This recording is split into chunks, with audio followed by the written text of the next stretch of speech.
Mute everybody. No, not everybody's muted.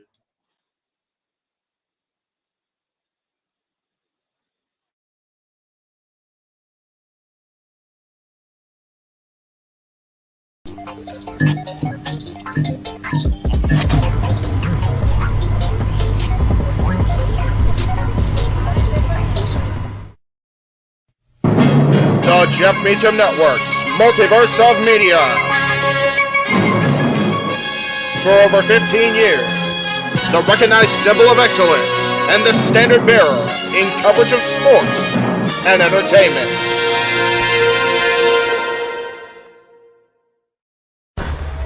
Online entertainment. NoDQ.com. NoDQ.com. NoDQ.com. NoDQ.com. NoDQ.com. NoDQ.com. NoDQ.com. NoDQ.com.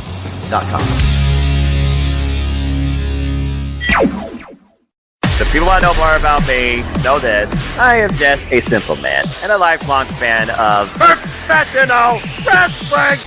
Damn it!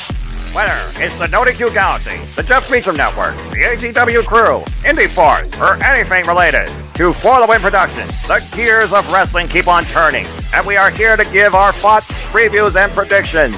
Good day to you all, and welcome to our panel for this week's Simply Predicting.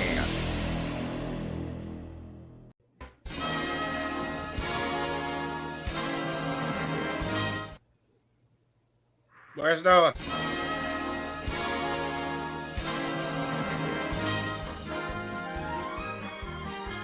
Ladies and gentlemen, sports entertainers, enthusiasts, professional wrestling fans and friends, welcome to the grandeur, the spectacle, the immortal showcase that is the ultimate circumstance in the world that we know as sports entertainment. Welcome to the hype, the kickoff, and the glorious grandeur that is the start to WrestleMania week. The red carpet has been rolled out, so make your way down the aisle. Come out in your absolute best as I have a huge, phenomenal panel as we come together to now discuss with you in full WrestleMania as it goes Hollywood. Nice. So hello everybody and welcome once again to my ultimate Simply Predicting panel so far since its inception. You know what this is. For I am the Simon. My name is Noah Foster. You see the card. That is right. That is the card in front of you that we are going to discuss. So without further ado, allow me to bring in my phenomenal panel of cohorts and analysts. Gentlemen, welcome to Simply Predicting WrestleMania! Hello, everybody. JJ, Dwayne, James, Jerry, Jeff, Emmanuel, and the Ollie Pittman himself, Mark Griffin. It is good to see you all. Thank you for joining me on this phenomenally special edition of Simply Predicting. So before we get right into everything, let's go around and get everybody's overall initial hype and excite. Mark, it's been a moment. Haven't seen you since the Royal Rumble. How are you? I'm doing good, man. I'm really excited. It's WrestleMania season. We got a lot of wrestling going on this weekend, and ready to talk about it.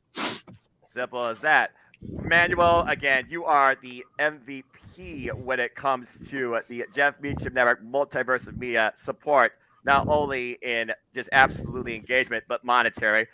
Darn sure made sure it was entertaining last night. Welcome to the first time ever to Simply Predicting. How are you? I'm doing good. It's kind of funny because yesterday the Rio actually picked you three times. Yeah, you did.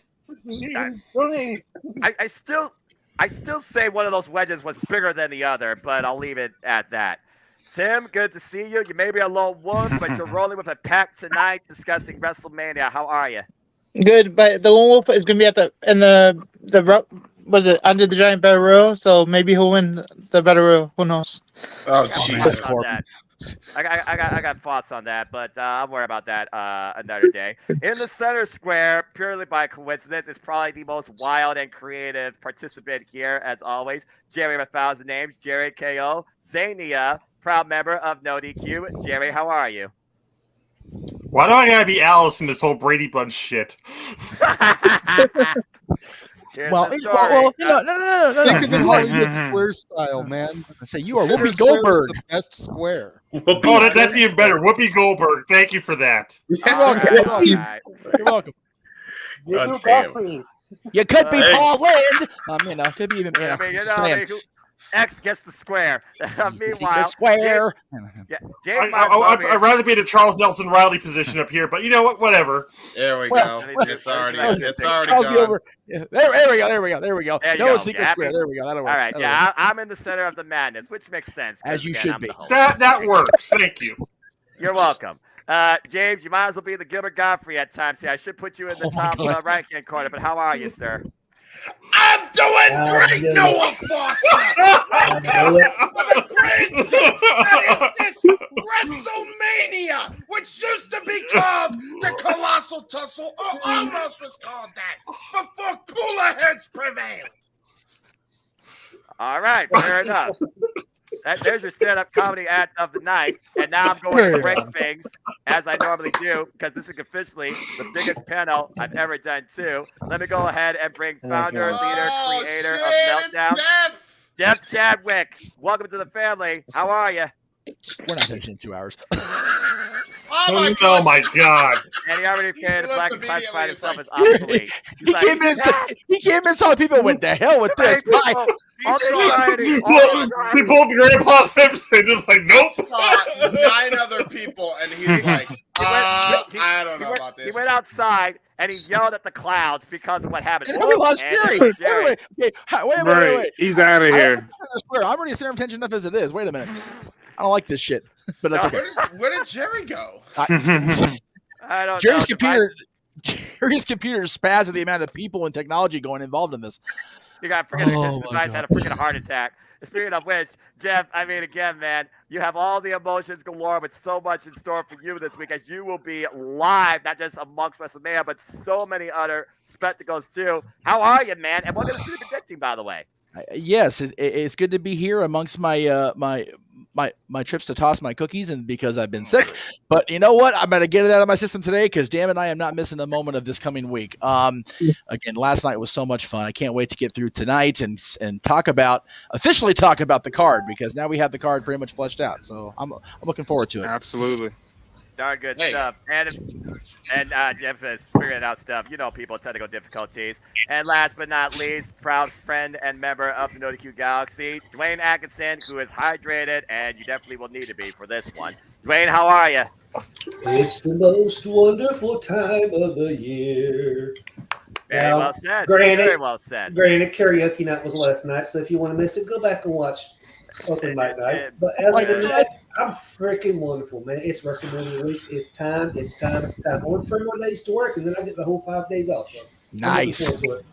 Hey, yeah, I got all the time in the world. Thank you to those that watch this, whether on live or on demand. Please like, subscribe, comment, and tell a friend. Daniel, I see you in the chat. And again, thank you for being a part of all the shenanigans last night and tonight. I am never doing the Too Cool dance again. No. That's just going to put that out there. All right. Well, I didn't miss it, so I have to see it. Yeah, unlike Roxina, that is truly once in a lifetime.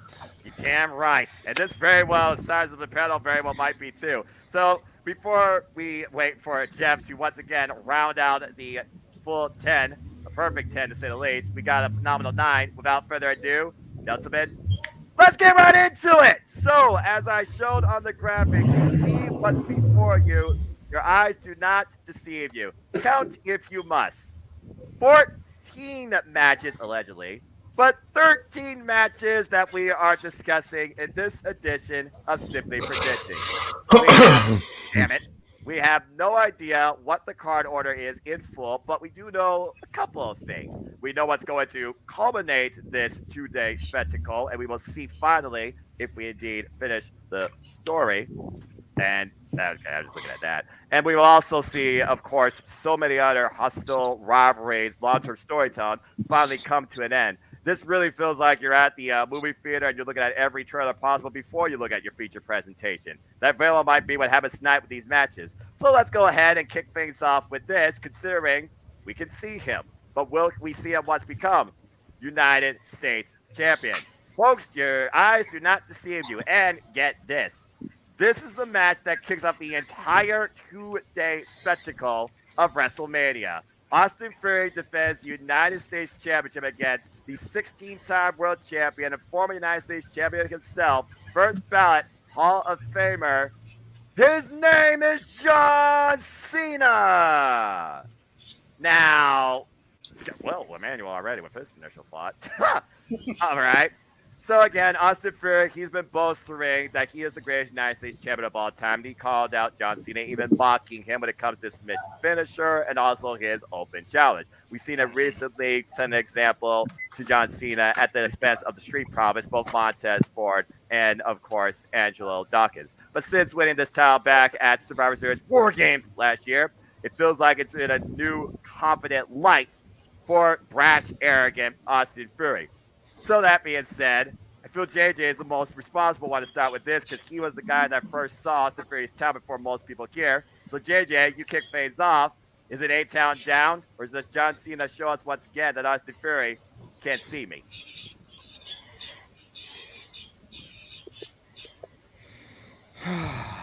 Deep breath. A-Town down.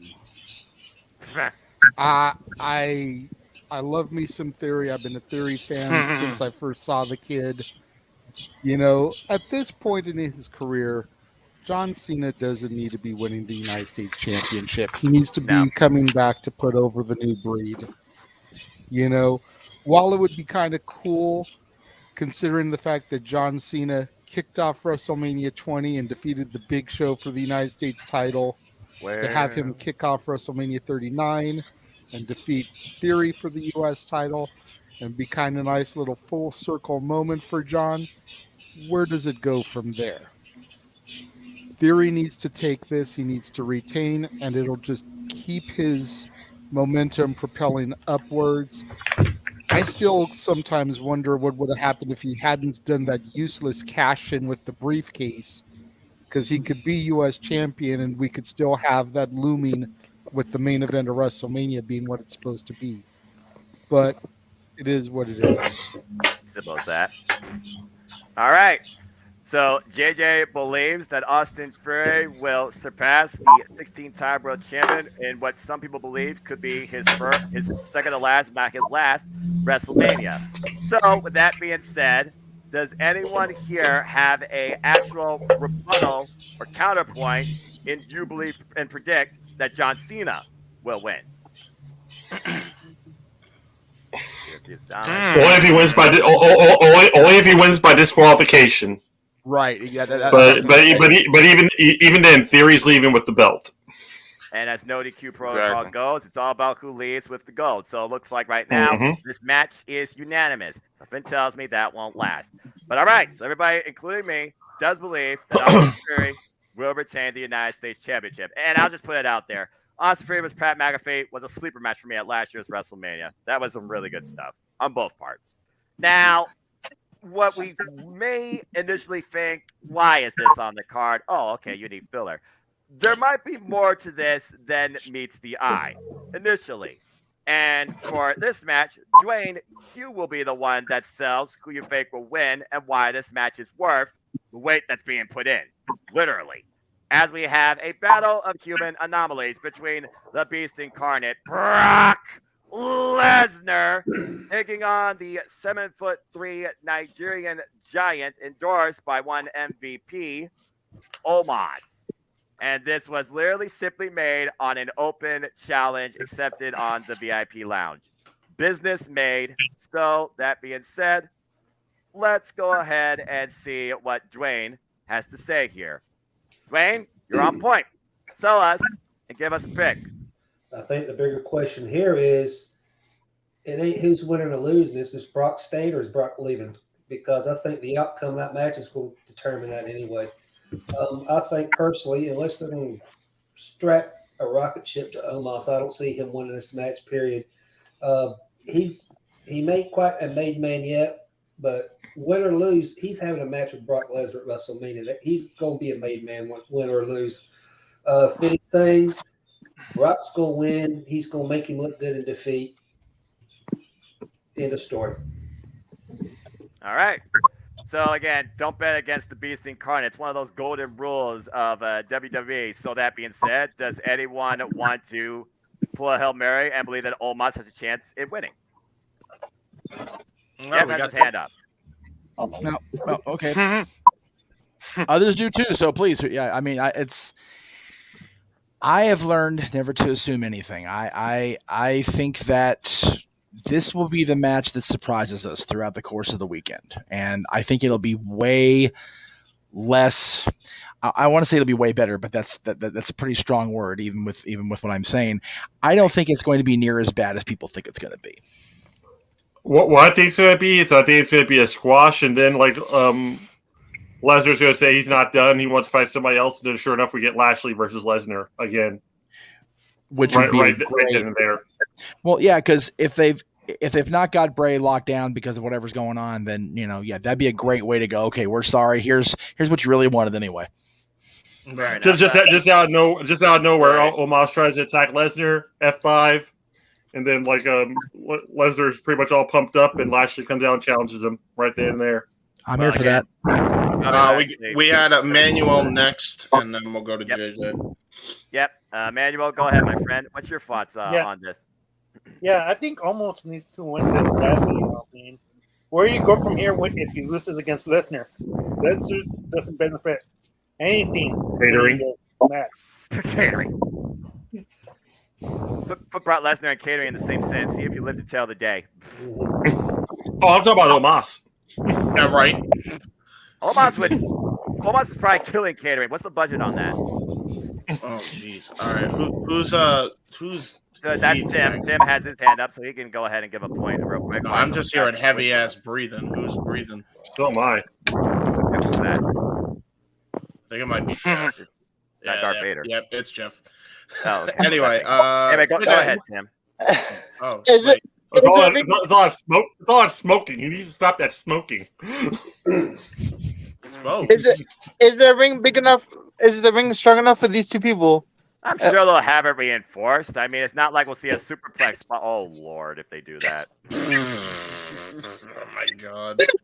No. 45 minute delay on WrestleMania while they reassemble the ring. Reassemble the ring. They'll pull the WrestleMania free spot. Brock Lesnar will scoop Omos and slam him. He won't suplex him. I agree. Do the Andre spot. And then real quick, before Emmanuel goes, JJ, you had your hand up. Before I add things, I think something. Yep, go ahead. Go ahead. Okay. Go ahead. I think something we have to keep in mind is the fact that Brock was getting ready to leave when everything transpired with the Vince situation. And he was convinced to come back. Right. I have a feeling that this is going to be his final match. I have a feeling that he's going to do right by the business, and he's going to put the Beast over. He's going to put Omos over because, like they said, what happens to Omos if he loses? I mean, the best case scenario is he goes down to NXT and maybe gets involved in the Apollo Crews Dabocado storyline that's going on down there, gets a little bit of seasoning. But you don't want to put a highlight attraction like the giant that is Omos and just bury him down in NXT. You want to keep him on the main roster as a special attraction, and victory over a leaving Brock Lesnar is the way to do it. Or they could just treat him like Big Show and just book him every year, and he still is a part of the actual main roster. Yeah, well, that's what made him not a special attraction. Emmanuel, you wanted to respond with something, right? Yeah. I just wanted to say, if Omos loses, you better just release them. I mean, he doesn't really fit anywhere in the current roster. He's he's the only giant right now, and is not even booked in every Monday Night Raw or SmackDown. No. Yeah. Maybe you feature him more, but fans are not reacting or don't see him as a threat. So what do you do with the guy? Sadly, I don't want to, God forbid, he be released, but that's the only other option because he's just there just to be there because of his presence. big man, just a circus-size attraction, not standing as a bodyguard outside a door for somebody. It's almost like, the missing link. How do you put him in the puzzle and complete him? Is WrestleMania overcoming the Beast Incarnate the way to go? It's one of those things where this match just feels weird in general. Yeah. But again, Kali was very limited, but they still found a spot for him. Yeah, and he was a former world heavyweight champion with the big gold belt. I will say that don't get me wrong, that was a mistake, but they always found something for him to do. I would say that if Omos does get released, there's at least one silver lining. If he does get released, not that it's good that he got released, but he'll at least get work teaming up with Satnam Singh, and they could be the Giants. Why not? The Asian Giants. Why not? Go for it. I don't know either. Oh wait, no, is he from Asia or from Africa? I don't remember. I mean, they both start with A. What's the difference? wait, you forgot Australia too. Yeah, that's a continent and a country. Whoa, that's weird. It's a little bit of both. James. First off, calm down because right now you're getting lost in direction, and also this is not a geography class. Let's keep moving forward. Bottom line, most of us believe that Brock's going to win, but Omos might need this to be still, if he's at all even, still somewhat relevant. That's pretty simple to the point. All right. Now, I don't think this is going to be simple, except for one word, because honestly, what else do I got to say besides banga? Respect the Intercontinental Championship, as the Intercontinental Championship is on the line in a triple threat match as Gunther defends the gold against Drew McIntyre and the person he already beat one-on-one at Clash of the Castle. And by the way, the only person in this match who has never been Intercontinental Champion. I'm, of course, talking about the Celtic Warrior himself, Sheamus. For me, I talk about the Intercontinental Championship all the time. One of my favorite championships in WWE history, even though I'm the classic white belt guy, and I always will stand by that. The Intercontinental Championship is the Workhorse Championship. You built this title up to move yourself up to the pecking order in the World Heavyweight title picture. Gunther is far exceeded to prove that he's already ready for that. He proved that at WrestleMania. In my opinion, I do think he will be one of the longest, not the longest reigning Intercontinental Champions of all time, and I kind of want to see him retain. But I feel they made this a triple threat for one reason and one reason only. For Sheamus to finally complete the Grand Slam. I think that Sheamus is going to become the new Intercontinental Champion and complete the Grand Slam, and it's going to be at the expense of his banger friend. I see Drew eating the pin. That's my take. Does anybody have a rebuttal against that? Ooh. Yes. Jeff, I saw your hand first, then JJ. Yeah. So I still have it set in my mind that Gunther is going to be the one to break Honky Tonk's record. So, and he's the only one currently on the roster that can do that. I mean, hell, he held the UK championship for 800 plus days, asterisk. But nonetheless, Honky Tonk is 450 something, 453. I think. And Gunther is well on his way. He's reaching about the 280, 290 mark. So I think that honestly Gunther comes away with this, and I don't see him losing at least. I'm thinking maybe even as least Survivor Series, around that area. He's been an amazing Intercontinental Champion. One of the better ones in more recent history that I can recall, and I see him keeping that title around him. And of course, Imperium, the rest of Imperium is going to be right there to help him along the way. I see them playing a part in the match. But as far as leaving, it's going to be Gunther going home with the belt. Gotcha. Now, does anybody have a case to claim that Drew McIntyre will win the title? James, do you? Otherwise, we'll move on. I know a guy who does, and I think Jeff actually said probably what JJ was going to say because I've heard him talk about this. JJ, do you have anything to add with what Jeff said? Specifically, Jeff Chadwick, because there's two Jeffs today. Nope, Jeff just said everything I was going to say when I put my bid in to go first on this one. I have Gunther taking it. I have Gunther taking Honky Tonk's record. I even had pinpointed when he would break the record for merit, but I digress because Jeff basically just said everything I was going to say. Sorry. Hey, Nah, you're this is fine. what happens. This is what happens when you got this many incredible minds on the screen. And that being said, JJ, I thought I'd leave you a little bit because when I was looking at my proposed card order, it's crazy enough going back to back following an act. I didn't want to overwhelm you, but I definitely will let you lead on this one because in AEW, you follow one particular female individual. I feel I could do the same contrast with you in WWE with one other particular female individual, and that's this woman. As Bianca Belair, the EST of WWE, defends the Raw Women's Championship against Kana reincarnated Asuka, the Empress of Tomorrow, who, in my opinion, has been on a journey to receive that big win since her loss at WrestleMania 34. So, JJ, this is your EST looking for the hat trick, owning WrestleMania. You can't spell WrestleMania without the EST. So, go ahead, sell us on this match. Who leaves the Raw Women's Champion? Again, it comes down to records. It comes down to history. It comes down to Triple H trying to establish meaningful title runs. Bianca Belair is already the longest reigning singles black champion in WWE history. If she can surpass the New Day's tag record, she will be the longest reigning black champion of any belt in WWE history. Right. She is going to continue this run, break that record, because at the end of the day, I've said it since I first saw the EST. Bianca Belair right now is everything they wanted Sasha Banks to be, but Sasha failed because she took her ball and went home more than once.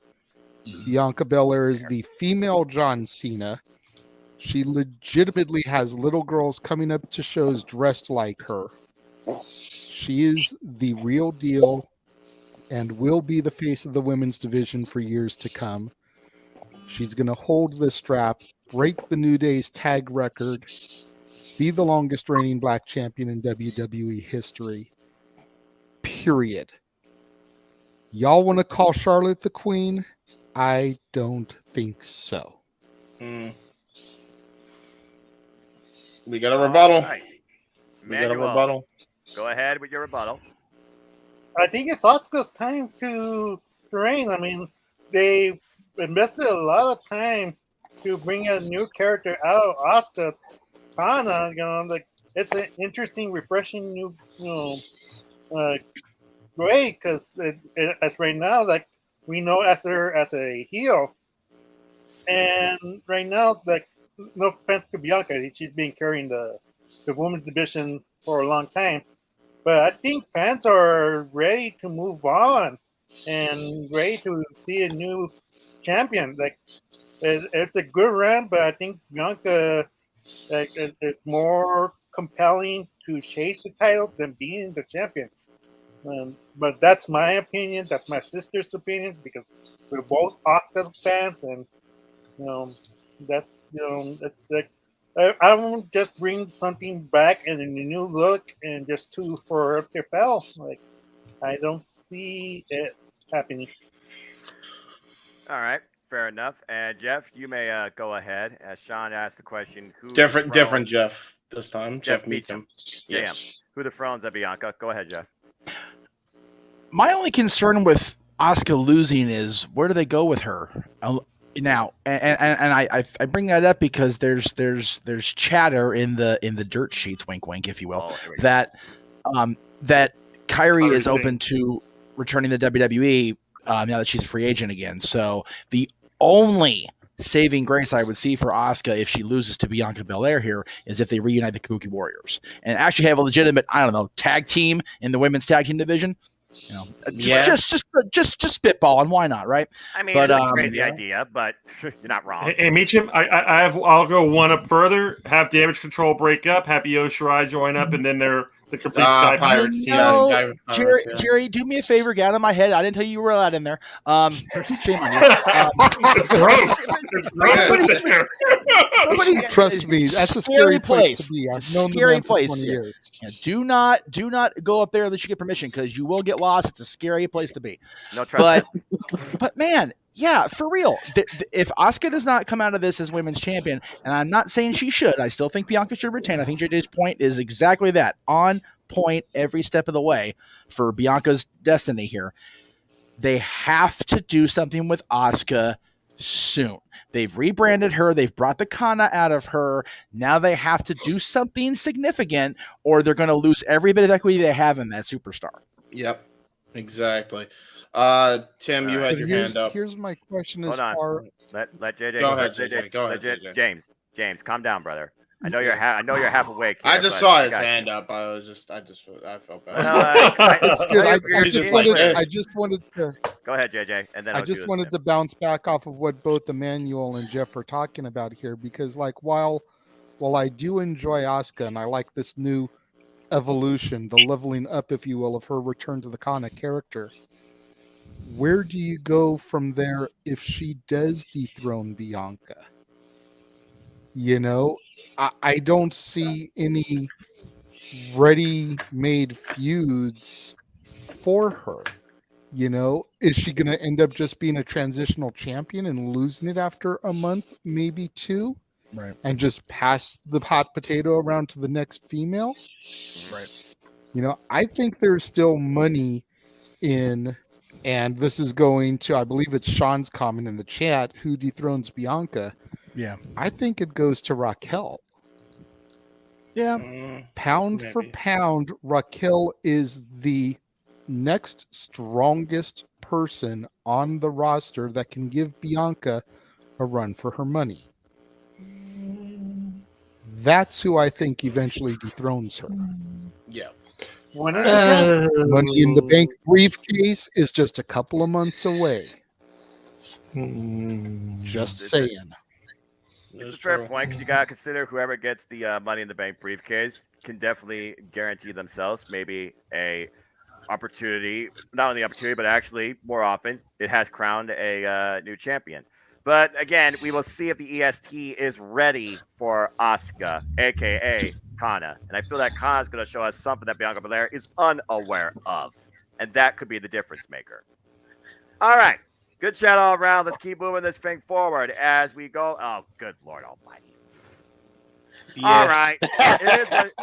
It is what it is. Seth friggin' Rollins versus Logan Paul, because you got to have every celebrity possible under the bright lights of Hollywood. And Logan Paul keeps mocking Seth as Seth who. And Seth friggin' Rollins is that showcase man at WrestleMania. This is pretty about Seth friggin' Rollins reminding Logan Paul exactly who he is. But all it could take is one lucky punch, and this feight's over. No Jake Paul included. Please and thank you. James, let's go ahead and get your retort on this match. You haven't broken on one match first yet. What's your thoughts for this? Okay, so my thoughts on this is, you know, as much as everybody wants to say Seth is going to win, I worry that they'll have Logan somehow come out with this. I'm not saying he deserves it. Or no, I'm not even saying he shouldn't have the win, actually, is what I meant to say. Sorry, I'm tired still from open mic night, by the way. But I don't know. Like it's one of those things where I've been going back and forth on this match because I really could see them going either way with this. I really could. This was kind of a struggle pick for me. I ultimately went with Rollins only because by the time this is over, like Logan's probably going to be on the Misfits boxing card, I'm sure. I think he's already scheduled, which is a KSI's boxing league. So I think he's already booked after this, and Rollins is going to be here for the long haul. So by that logic, I just went with Seth. But I could be wrong, but that's just me. All right, so he's going with Seth friggin' Rollins, and maybe he gets his win back from last year after, taking the L against Cody Rhodes. So unless people believe that Logan Paul, being the celebrity, quote unquote, gets the win here as a rebuttal, I think we will move forward. But I see Jeff has his hand up. So Jeff, the floor is yours. Then JJ. JJ, I will try to not take what you're going to say. So if I do, I apologize. Again, Logan won his debut with Miz at WrestleMania, so he did get a win there, but he took the ultimate L because Miz left him laying. Right? So he looked like a punk coming out of that. Because Miz totally punked his ass. However, he's been punking Miz every step of the way since then, to be fair. Then he took the L against Roman in Saudi Arabia. So I think if they've signed Logan to a long-term superstar contract, they got to start giving him long-term superstar presentation. And he's got to get a win on the grand stage, or at least a solid showing in defeat, because him and Miz getting that win, it was kind of weak. And like I said, he took the L at the end of it because he got laid out. So if he's going to lose, and I still believe he will, he's got to really show us something besides, ooh, high spot, ooh, shock value moment. He's got to wrestle Seth Rollins. Damn it. Yeah, fair enough. Tyler Black, formerly out of Ring of Honor. All right. Good stuff. We got one vote for Logan Paul, one vote for Seth Rollins, both equally compelling cases. James, you have one last spot before we move on, because looks like the rest of the panel. Actually, JJ was after. Yeah, JJ was after that. Yeah. Okay, about to say. I'm sorry. I got 5 J's on my screen. This is ridiculous. Anyway, it's all good. JJ Noah has 2 J's. Go ahead, JJ. I'm just right there for Logan Paul, because at the end of the day, number one, it's WrestleMania. Look back at the history. The celebrities usually go over at WrestleMania. Number 2, we're in Hollywood. So that's just going to make it even more compelling as to why Logan needs to show up and show out. I love Seth. He's an amazing talent. There's a reason they're giving him to Logan. They know he's going to make Logan look good. The only match Logan has lost, I believe, was his title shot against Roman. That's Otherwise, he's won every match he's stepped in the ring for in WWE. This is going to be no exception. Very fair case. All right. Either way, this is definitely one of those matches that can really be a showcase for either of these nights. And Wynn's probably April 1st, because apparently that's his birthday. But I don't think there's going to be an April Fool's joke here when it comes to the results. We're going to see who actually out-wrestles the other. And that's what I can respect at WrestleMania. Not name value, damn it. But I digress. All right, well, speaking of names, well, if there's one thing I know about movies, you have your stars and you have your cast. Let's go ahead and talk about the extras, as we have a fatal 4-way tag team match because, well, you got to get them on the car and get them paid. We have the Street Profits taking on the team of Braun Strowman and Ricochet, for whatever reason. The Alpha Academy, at this point, Otis and Chad Gable, if that hasn't changed. And the Viking Raiders, y'all might remember them as War Machine, and don't even ask me if I know their names, because I don't.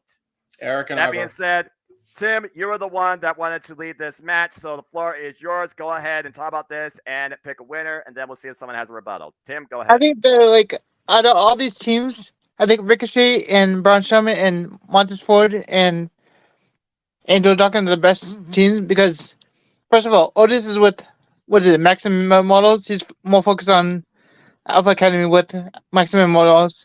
When's the last time Viking Raiders had a good match? And if you look at the tag team tournaments, Braun Strowman and Ricochet had strong matches against they're cohesive with each other.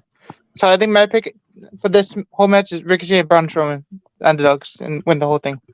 All right. So Tim has put in his vote for Ricochet and Braun Strowman, and they did previously challenge the Usos. Emmanuel, I saw your hand first, so we'll go then to you, then we'll go to James, then Jerry. Emmanuel, go ahead. What's your thoughts on this fatal 4-way? It's going to be the Viking Raiders. I believe that they're going to split the Street Profits during that match, and Montez Ford is going to take the pin. Because Otis is probably going to get distracted by the male models, and Ricochet and Braun Strowman, it's an okay team, but you need a heel team to go against Kevin Owens and Sami Zayn if they win the tag team title. So most likely it's going to be the Viking Raiders. Common sense, I mean, common sense is lacking in society. JJ could give you a quote on that. All right, James, what's your thoughts? My only thoughts are that was gonna be my thoughts. Emmanuel pretty much said it all for me, but I will say I'm glad they at least booked my fantasy booking concept when we did Mania fantasy booking. I think was there one team that was different than my original 4 teams that I picked for this, or are they all the same people? I think it was all the same people, but a different formula. Yeah, it was. I booked it as a ladder match. I think this should have been a ladder match, personally, but that's just me. With a show full of gimmicks. Shot for the tag team titles. Obviously, that's what this is for. So why not have a briefcase, Money in the Bank style there? I'm just saying, why not? Contract or something. Clipboard. Right. They fight for a clipboard. Why not? Just fight for a single clipboard. A piece of fucking wood. Why not? Plank. They fight for plank. They fight for Ed and Eddie's plank. Wood. Wood. That's funny. All right, James. Good rebuttal. Okay, I see two. I think I wasn't sure if Jeff has. So Jeff, I see your hand. Go ahead, and then Jeff, you have your hand up. We'll go to you. Jeff, which is on your mind? Chadwick.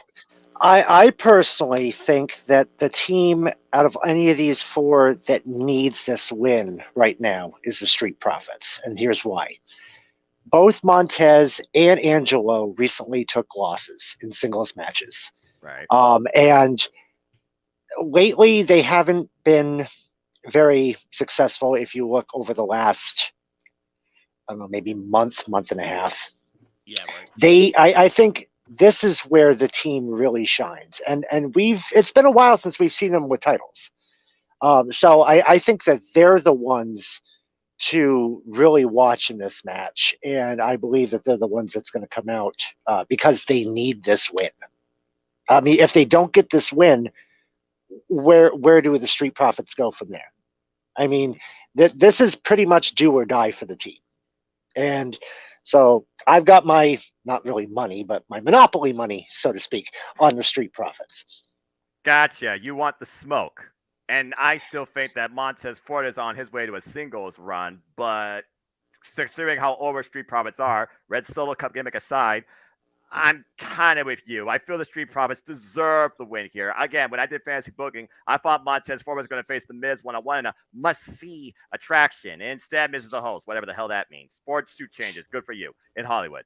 That being said, I'm with the Street Profits here. I feel they deserve it the most. They've been the most consistent, tag team on the WWE roster for the longest time out of these foursomes. And they are former tag team champions on Raw, at least. They have not been SmackDown tag team champions yet either. So, yeah, I'm with you. I'm going to say that the Street Profits get it here, too. Does anyone have one last rebuttal here before we move on? JJ? We have Jerry, too. Jerry. I feel like all the teams have had a case made for them except for one. And as much as I love the Street Profits, as much as I would love to see them get the W, I'm right there with Noah. I think that they're heading towards that breakup. I think they're heading towards Tez being a singles breakout star. For some reason, they've really been putting a lot of stock into Braun Strowman and Ricochet lately. I see the potential of them versus KO and Sammy.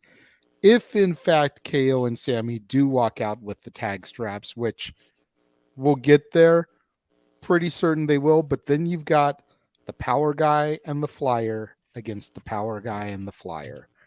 And it's very easy for the monster amongst monsters to go heel. And a heel Ricochet would be kind of interesting. I haven't really seen a heel Ricochet before. That's fair. Yeah, not in WWE. Prince Puma, King Ricochet, NJPW, whole different story. And Jerry is thinking, and I say Jerry last for a reason, considering what we're going to go into.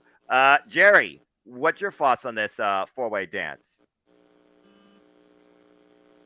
Oh, Jerry, you're still muted. Jerry, buddy. you're muted. Watch. Uh-oh.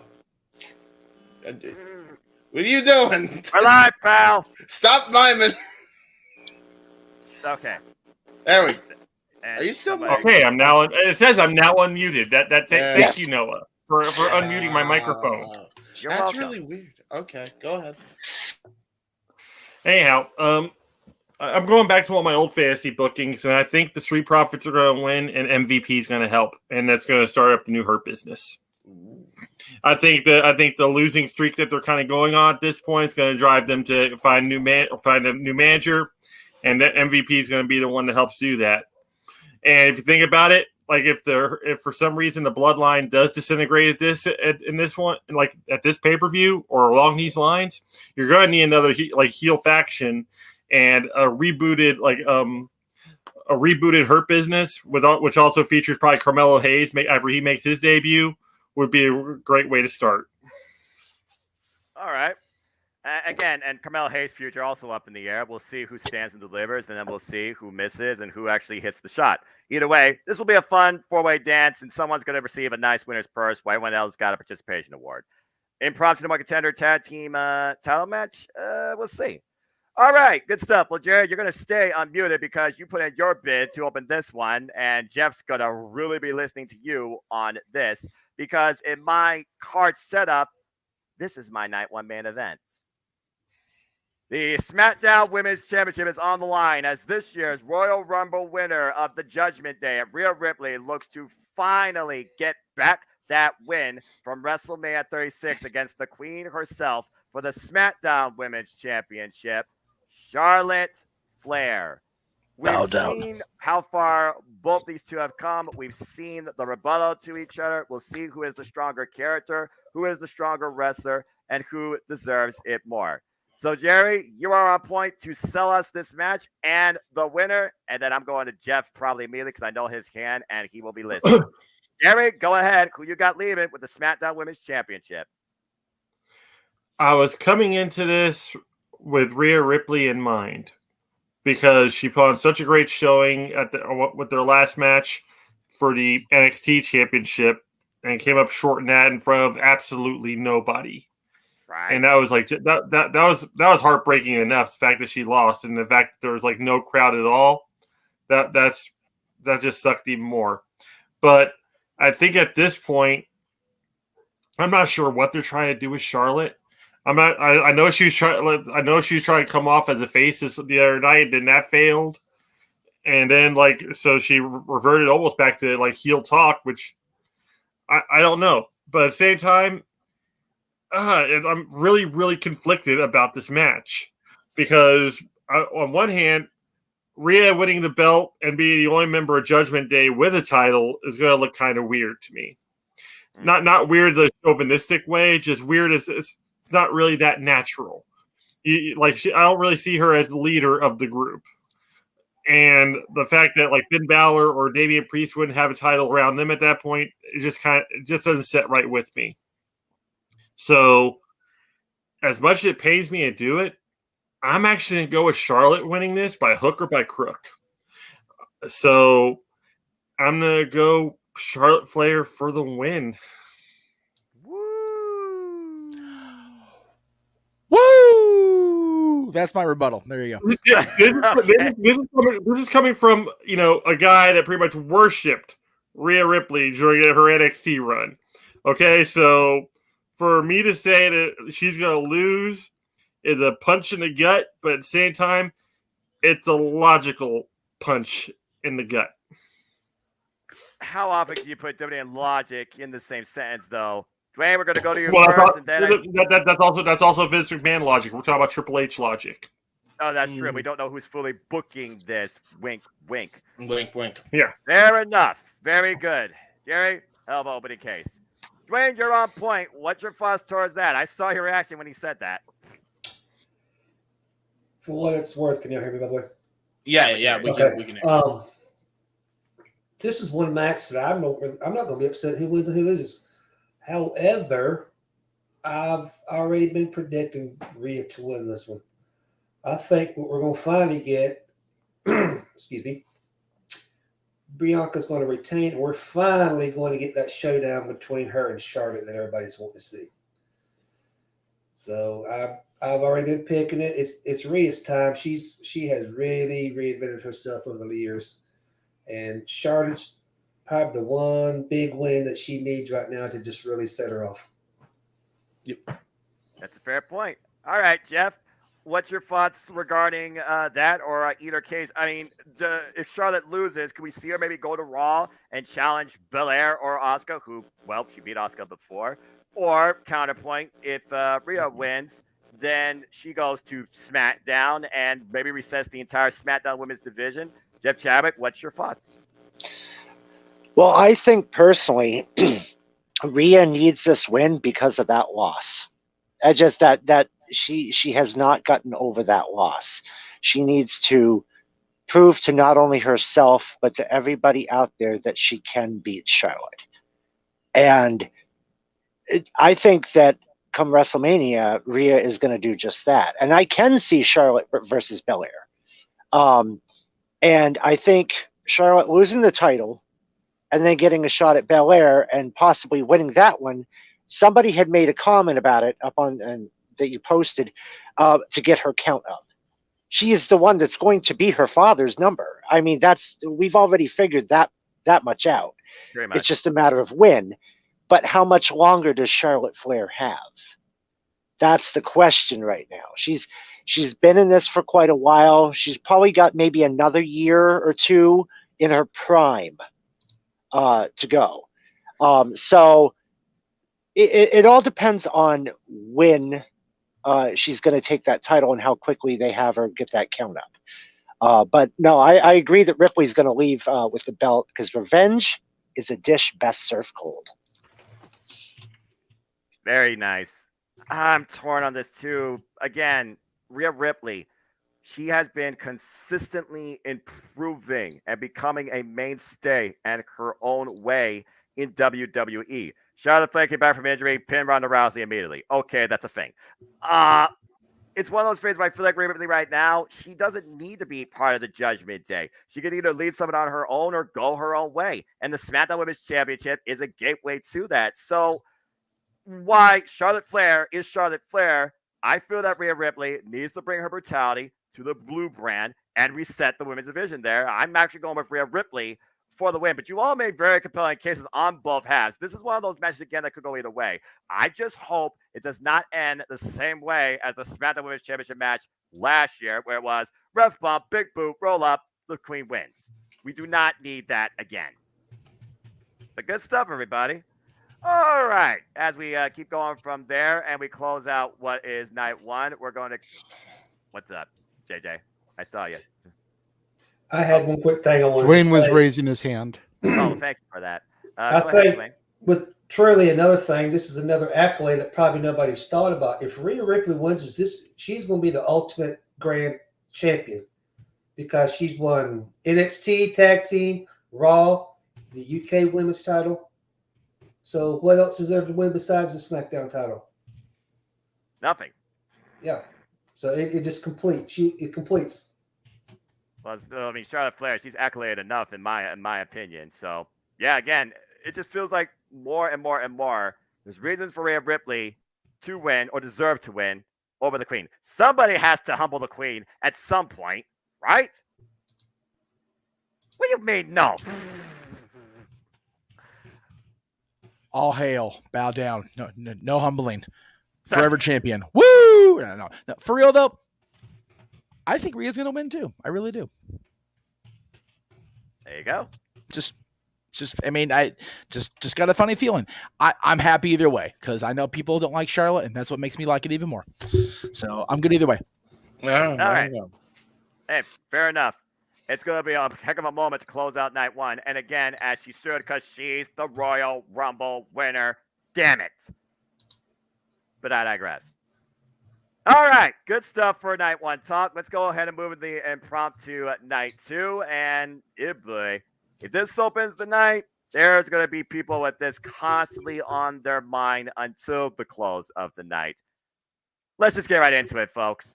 The undisputed WWE Tag Team Championships are on the line as we will see, in my opinion, the culmination of night two, the overall state of the freaking bloodline. As the Usos defend the gold against Brothers for Life versus Brothers by Blood, Sami Zayn and Kevin Owens.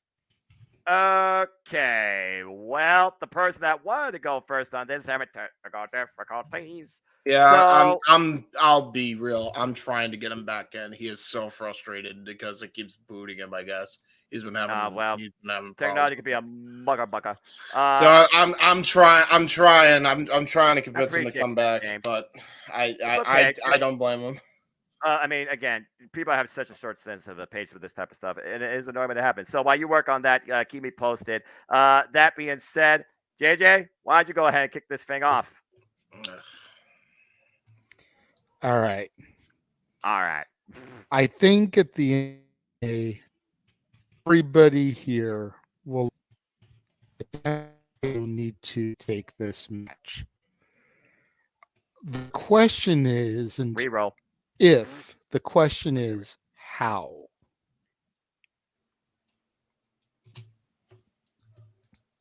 Can you hear me? Yeah, we can hear you. Yeah, you're good. You're good. You're good, brother. Continue. Can you hear me? Yes, yeah, you're good. Okay. Yeah, the question isn't. You're fine. Go ahead. The question isn't if they win. The question is how they win. I think we've been hearing for a while Jey Uso saying, I had to. I had to. There's been a lot of talk about you don't have to, you have a choice.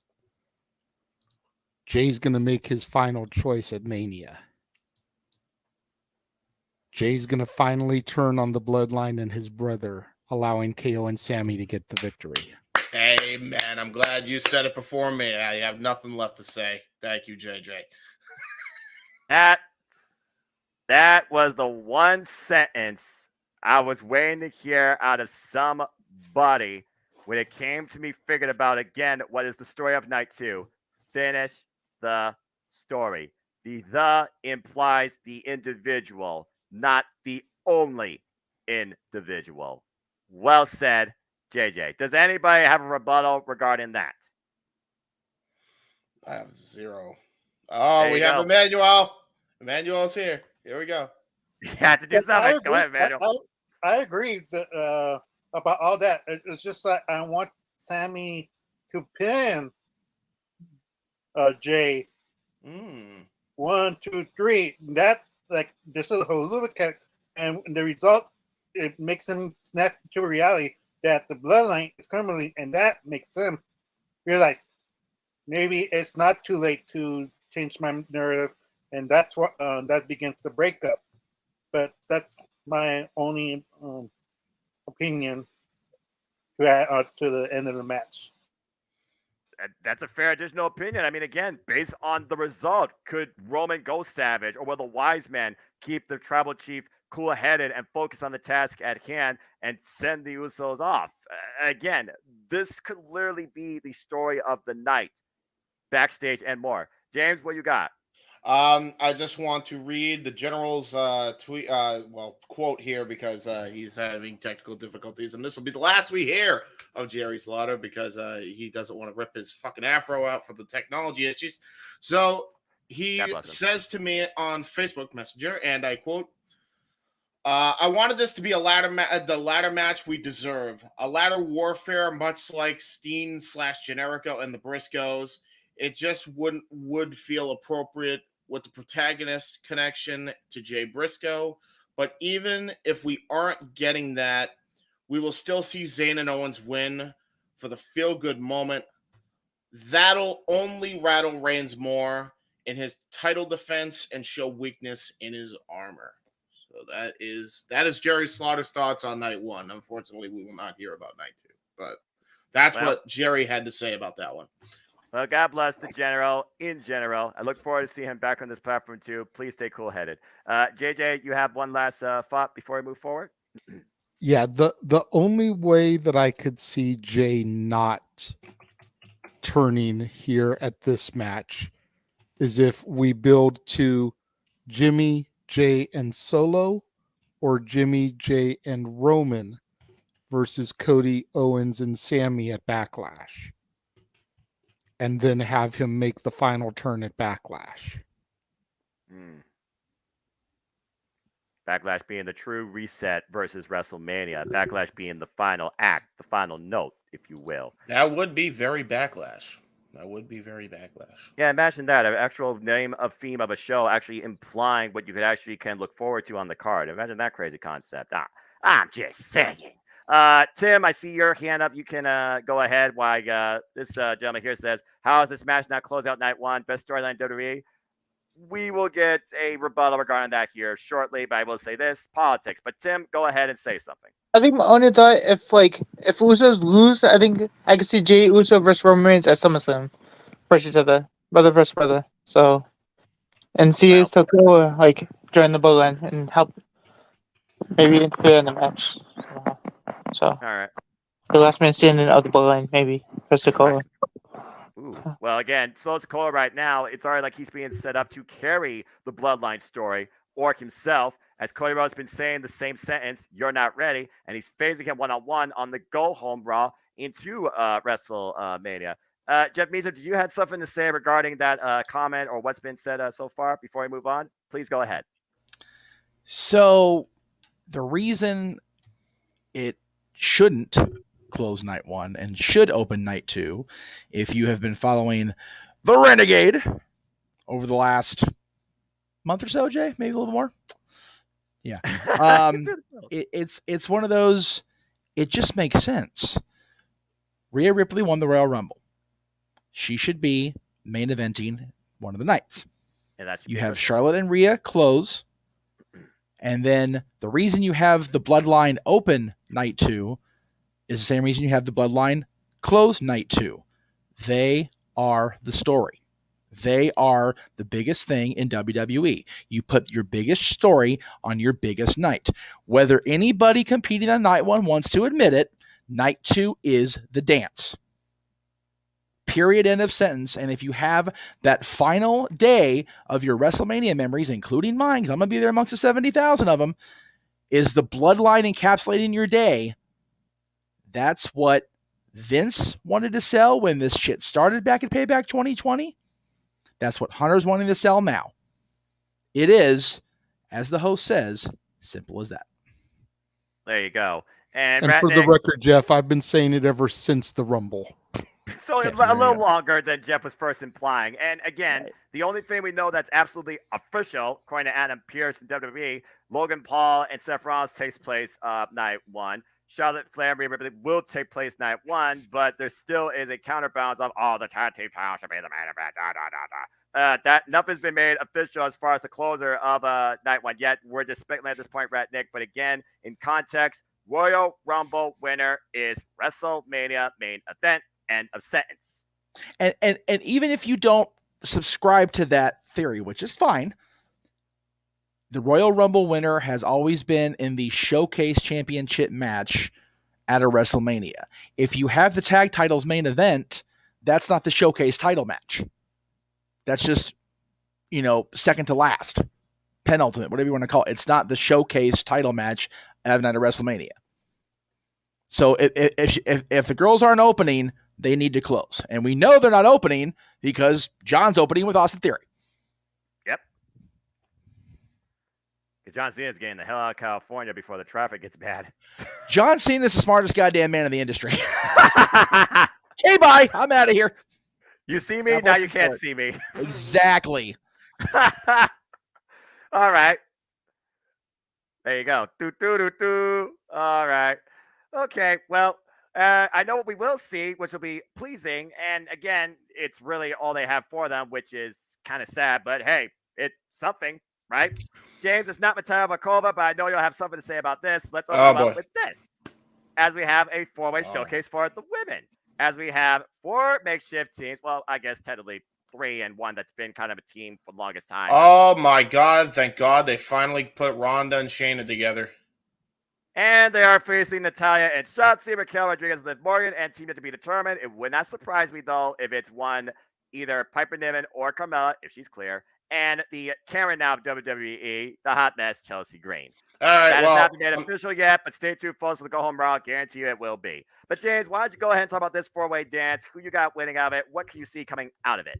All right, Ronda Rousey and Shayna Baszler are winning. Enough said. All right, move on. That's me. That's me done. I All have right. nothing left to say about it. Yeah, but Ronda Rousey, simple enough, right? Anyone got a rebuttal on that? This might be the shortest match we talk about. JJ, go ahead. I just have a point I want to bring up. Well, I agree that more than likely Ronda and Shayna will more than likely take this match. We also have to keep in mind that this is both Shotzi Blackheart and Raquel Rodriguez's WrestleMania debuts. That is true. They've been putting a lot of stock in Raquel. Liv Morgan had a pretty good year last year. I think they're the sleeper team to be watched. And then, of course, there's always the X factor of the mystery team that hasn't been named yet. Right. Could it be a potential call-up from NXT? Ooh. Could it be Caden and Katana? Could it be Chelsea Green and somebody else? As James mentioned, there's still that X factor looming as to who that other team is going to be. But I say the sleeper team to be on the lookout for is Liv and Raquel, especially since Liv did dethrone Ronda and defeat her to retain the title last year. That's fair. Green and Carmella apparently is what this person's thinking. Jeff, I see. Looks like you may have something to say about this women's four-way. What's on your mind, Jeff Chadwick? Well, he was mentioning about an NXT call-up. I think this would be a perfect time, seeing as though one of the people had lost.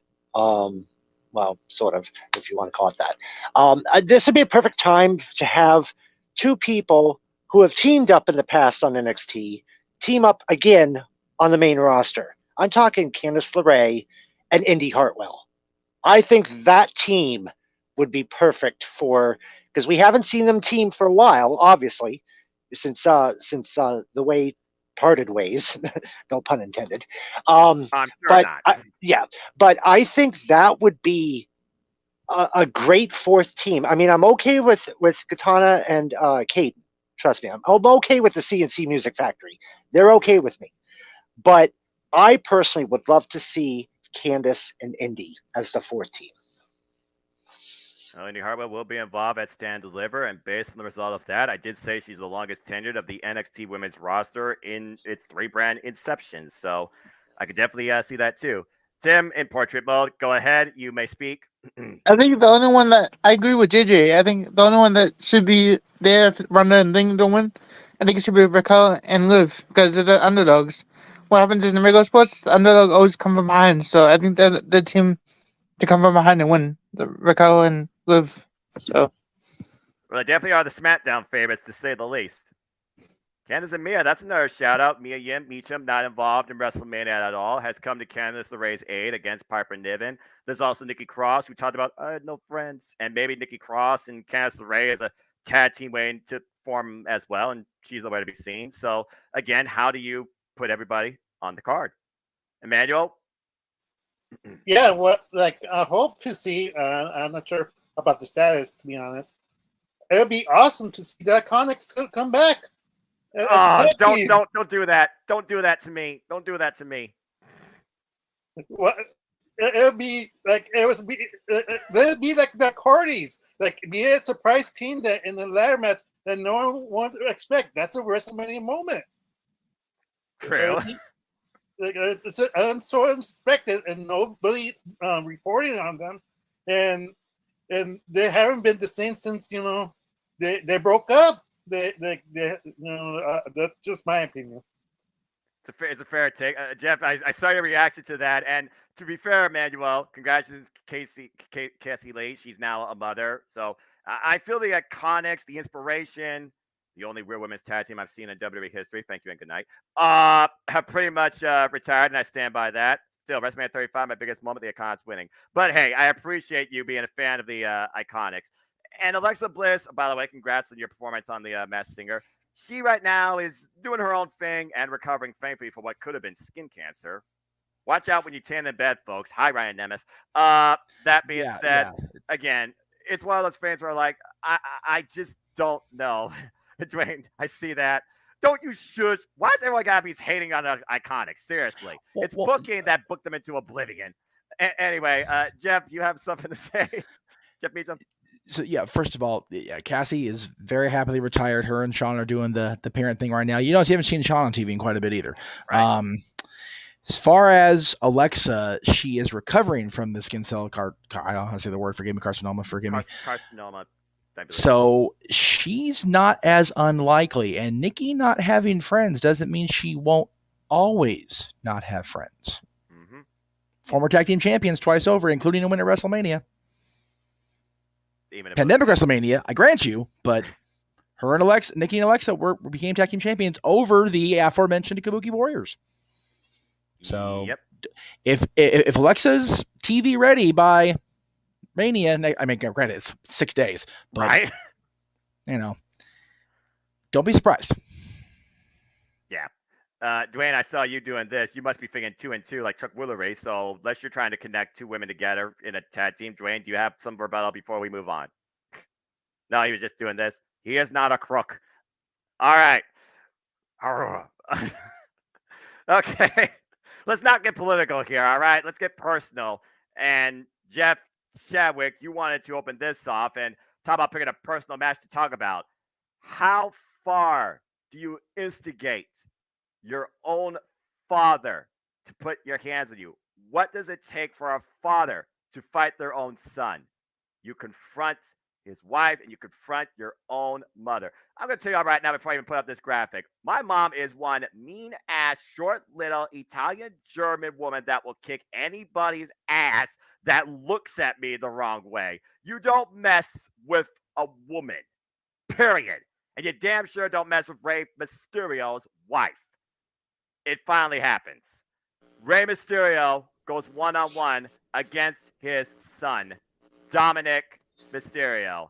And with that, I am saying nothing else. Jeff Chadwick, you followed the story. We've talked about it times at the round table. You wanted to open this match personally. So go ahead, break it down. And what do you think is ahead for either of these two? Is this a passing of the torch, or will Dominic be put in his place? Well, first off, I am so glad. I mean, I've been waiting for this to happen. And Friday night, we saw the punch heard round the world. And I couldn't be more happier that this match is finally official. Being a Rey Mysterio fan from day one, when I first saw him in WCW, and following his career over the last 20, 25 years, he has become probably one of my favorite wrestlers of all time. When we first saw Dominic, of course, Eddie Guerrero was here, and they had the whole briefcase of who was going to get custody of Dominic. Seeing and then years later, we see Dominic now part of the roster, which I was extremely happy for. Extremely happy that they won the tag team titles, first father and son to do so. And then came the Judgment Day. And ever since then, Dominic has made Rey's life a living hell. Not only Rey, but the whole family. And this, every week, Rey Mysterio is like, I'm not fighting you. I'm not fighting you. You're my son. Well, it only took him to tell his mother to shut up for this to happen. First of all, you're right. You don't talk to a woman that way. Okay, let me put it this way. I talked to my mother once that way. I never did it again. Yeah, I wonder why. Never. Well, it wasn't mainly because of my mom. It was my grandmother. She was the more stricter of the two. But anyway, I digress on that. But anyway, you don't talk to a woman. Doesn't matter who it is that way. That was the icing on the cake for Rey Mysterio. And when he punched him and said, "You want a match at WrestleMania? You're on. I'll see you there, son."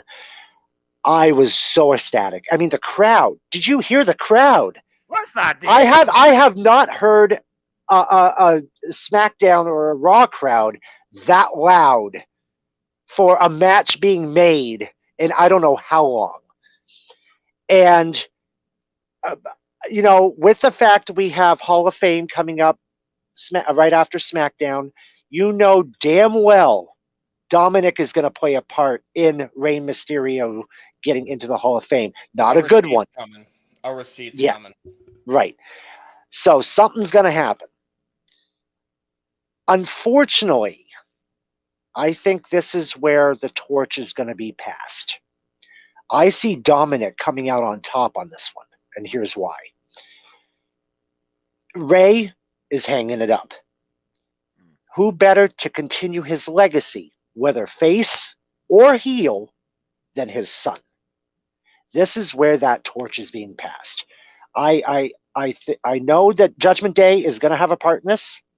I know that, they're going to continue making Dominic look like the bad guy, because he's going to get help from his Judgment Day people. Of course, that's a given. But Dominic is going to come out the winner. And unfortunately, Rey's career will be over at that point because I don't see anything after this for Rey Mysterio. This is where my personal feeling is that Dominic, if he wants to get his career really skyrocketing, this is the match to do it. And what better way than to beat your father? I mean, it kind of like goes along the lines, and this is a weird comparison, but it makes sense. When Owen Hart beat Bret, look what happened to Owen Hart's career. Boom, through the roof. Same instance. Not brothers, but it's father and son.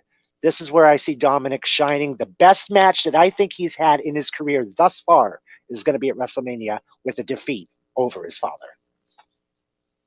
All right. Well, we did talk about a while back that we thought Rey Mysterio would pass off his mask to his son. Now his son might take it by force. But at this point, Dominic winning might be more heat than California deals with on a regular basis when it comes to weather.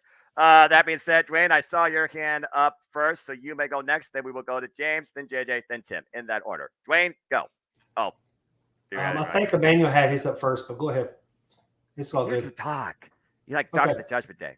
All right. So since you did pass off, Emmanuel, please go ahead. I don't think they're going to push this storyline as far as they have for just to have a one and done match between them two. There is going to be at least one more, possibly two more. I see anything a retirement match is coming, possibly SummerSlam, if not sooner.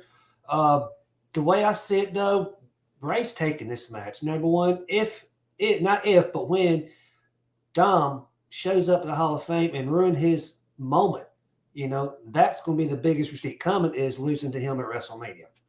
So personally, his career is already going to skyrocket anyway. Just having this match with his father, and the fact is he's already been with Judgment Day. He's already made a made man. I think it's going to be Rey. We're going to he's going to want a rematch of some sort with the stipulation either going to be his mask or his retirement. One and done. One and done. Or two I'm and done. No, you don't. Okay, good stuff. Emmanuel, again, sorry I didn't see you. Thank you, everybody, by the way, for guiding me. Emmanuel, what's your thoughts? Okay. I think about Mexico. Like, I watch AAA sometimes. They do, like, the mask versus care when it gets absolutely personal. And I thought they were going to go that route, actually, with this match. But what's your take on this story? It's kind of interesting. I mean, like for me, I think Gray needs to win this. That way, Dom on Monday Night Raw complains, you see how my dad mistreated me and beat me up, and he had no respect for his own son. Like, it'd be more of a pop if Rey Mysterio wins over Dom than Dom, winning, and then like the crowd be like, booing. That I get, Dom would get the push, but he would get the push either way because he would show a good showing in the end.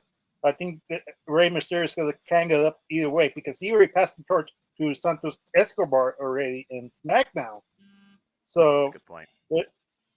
It'll be more like it's just one of those things that Judgment Day doesn't really need to win every match, but it's like one of those things. Where's Damian Priest in this because he's nowhere in this card, so he might come and help, but everybody's going to be busy. Vince's going to be busy.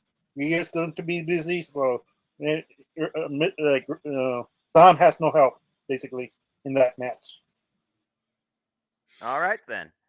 James, what you got to add to that? We know how big of a fan you are of Rey Mysterio, especially when we talked about the fact that, again, he is going into the Hall of Fame. We thought that an angle was going to be worth the Hall of Fame. Still might be able to the match is official, but what's your take on this whole story? Well, my take is going to require everybody to unmute their microphone because I'm about to do the funny. This is a rendition of the Rey Mysterio and this mask. So here we go. This is my prediction, by the way. Ray, Ray, Ray, Ray,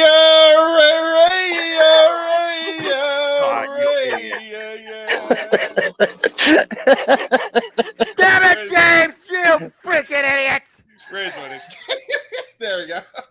Can we go back to vintage talk wrestling? Get the Jeff Meacham face palm of the week. There you go. There you go. There you go. All right. JJ, I believe, also had his hand up. JJ is next to Tim. Thank you, James. JJ, go ahead. Order. Everybody else. I have nothing else to add. Because Dwayne basically once again said everything I was gonna say. I think Ray's gonna take this, build up to potential retirement at SummerSlam. Figure SummerSlam 2002 was Ray's pay-per-view debut in the WWF. SummerSlam 2023 may be his retirement. As cool as it would be to have that moment in Southern California, his home, this needs to be a best of 3 series. This can't just be a one and done. There's way too much on the line. We can then move to mask versus hair. Dom gets his hair cut. Then we can move to like mask versus career, something, There's way too much money to be made off of this to just throw it away after one match. So you definitely see backlash following WrestleMania for Dominic Mysterio. I gotcha. There you it's go. A fair take. Tim, go ahead and round this thing out. If you have any final thoughts before we move on. I think if this happens, it's not gonna be clear cut because if Judgment Day interferes, I think either Edge or Randy Orton is going to interfere because they're best friend of Ray. Edge always been there for Ray since Ray debuted. I think so. Since Randy Orton is supposed to be at WrestleMania, maybe he'll be there to help Ray against Judgment Day. Fair enough. We saw how deep this goes. It really all started with Edge and Rey Mysterio. Again, that Clash the Castle spot, we were like, oh, we finally did the turn there. Why it took so long and what came from it and how he's been rolling with this heat since. Real organic heat that has not been seen for quite a period of time in this industry for somebody. Pure hatred versus, oh, okay, I'm just going to boo this guy because we don't like him and we think he's cool. Dominic is probably one of the most hated, sons / members of the WWE among the WWE universe. So kudos to him. Jeff, go ahead. You start this thing off. We got one last spot, then we'll move on to our next match. Yeah, I was just going to mention that Emmanuel, I believe, said that Dominic has nobody. You forgot Damian Priest. He's not in a match. He can be a big factor in this match. So I see Damian Priest coming down with Dominic and playing a part in this win for Dominic. So when you said that he had nobody, I'm thinking to myself, wait a minute, Damian's not in a match. I said, yeah, we got Finn's in a match and Ripley's in a match, but Damian isn't. So there's your counterpart right there that I think might have a play in this outcome. We also have JJ who has his hand up. Thank you, Jay. Just to piggyback off of that, Jeff C., we also don't know where Hell in a Cell is going to factor into things. Exactly. And once we get to that match, I've been hearing that Priest is probably going to accompany Balor to ringside, and Edge may also, according to the dirt sheets, have somebody to help him out, which I'll talk about when we get to that match. But we also don't know where that's going to factor into things. Priest may be KO'd already by the time we get to Ray versus Dom. That is true. That is a fair assessment. Again, we don't know the order of this card, but we know all members of Judgment Day except Damian Priest are involved in the match. I don't even know if Damian Priest is involved in the Dre. That's a whole different conversation. But funny enough, you do mention about that. You mentioned about Judgment Day. Let's talk about the final judgment between the Demon Finn Balor, now called out by the darkest version of Edge we haven't seen since the 90s, Brood. I feel, even though this is WWE, blood may very well be spilled because all hell is about to break loose.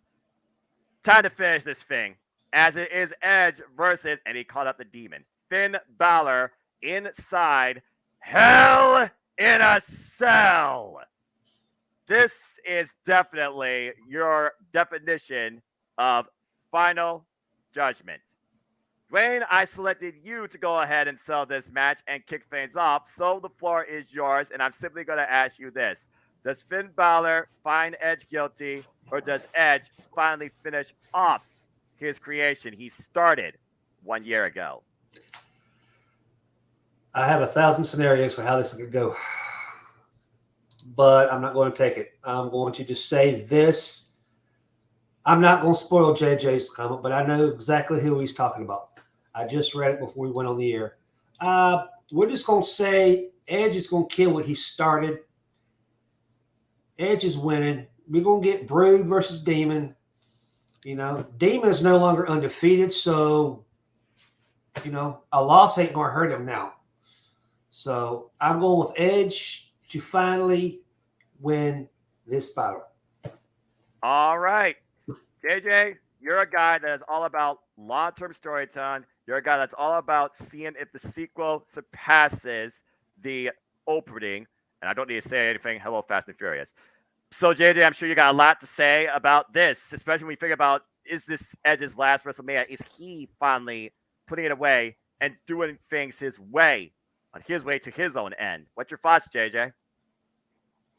Well, I appreciate you, Dwayne, not spoiling since I just made that tease. But yeah, I just read a report prior to coming on the air that supposedly, if you believe the dirt sheets, I don't. Gangrel is either going to be seconding Edge to the ring or getting involved, since it's supposed to be a resurrection of the Brood Edge to face the Demon Balor. With Damian Priest supposedly seconding Finn, Edge needs somebody to have his back. And who better than Gangrel, the man who started Edge down the darkness all those years ago, to be the man to either second him, interfere and do a run-in, something, as far as this match goes. As far as Edge's final WrestleMania match, I think he's going to roll it over one more year until Mania 40. He did make his unofficial Mania debut at Mania 15 in Philly as part of the Brood descending from the rafters to help hang the big boss man. That could very well be the site of his farewell WrestleMania as well. All right. We got a lot of compelling thoughts here as we look at this narrative and how it works and what other parties could be involved and how that could affect the result. Again, will they go to the top of the cage? Are we going to get the Demon ascending from the top of the building like a gargoyle? Does Edge send Finn Balor straight to Dante's Inferno? That being said, James, you are next. Go ahead and give some thoughts. So, this is just what I want to point out. I believe that there will probably be some Brood now that JJ's mentioned it. That would be pretty cool, you know. But I just, you know, we're talking about Brood Edge, and I just kind of want to give this little statistic because I think Statboy would approve. If you recall, the last time Brood Edge was in a Hell in a Cell match, technically speaking, even though they didn't explicitly say it, was 2008 against The Undertaker. Everybody remember what happened to Brood Edge then? Oh, yeah. He got choke slammed to hell. That wasn't Brood Edge. That was rated R, you know, lost his damn mind, former world champion. Mick He hadn't gone full. Mick Foley reminding him who he was, though. because he hadn't gone full brood mode. He was just whacked out because La Familia had turned his back on it. It wasn't full on brood mode, to be fair. Fuck, then it's that way disapproved. I don't know. I tried. Nice try. All right. Well, hey, I still like the way you were trying to bridge that together, considering it was the last time he was involved in the structure before it became red, and we did see him lose. Could he go out the same way in not a blaze of glory, but an inferno of infamy? Only time will tell.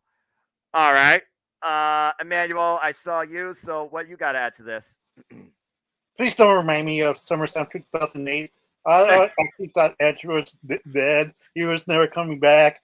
I've been recovering now, 2023, and seeing him in Hell in a Cell again. It was like, please don't die, Edge. Please don't die. Please be okay. But please be you came back after 11 years. Don't. But in reality, I think Finn Balor should win this. Because if he is going, demon mode, do you really want to come back in the Triple H era? Him losing again.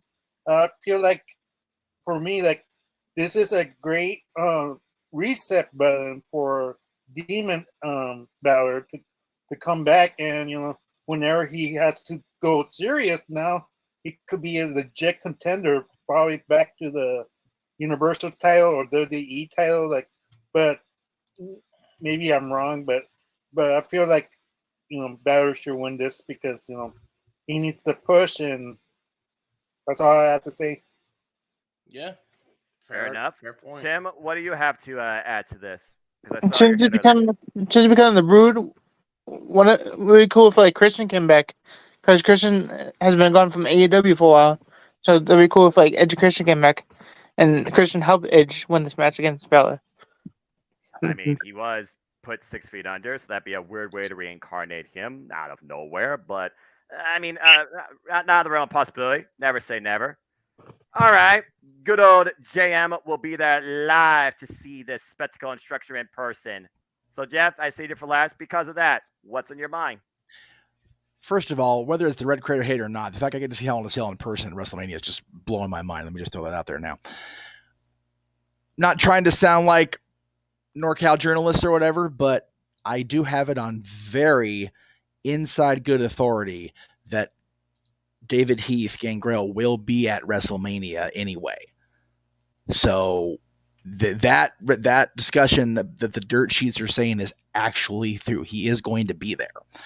So don't be surprised if he's the second for Edge, especially with the Brood entrance being the possibility. As far as Christian, he's still under contract to AEW.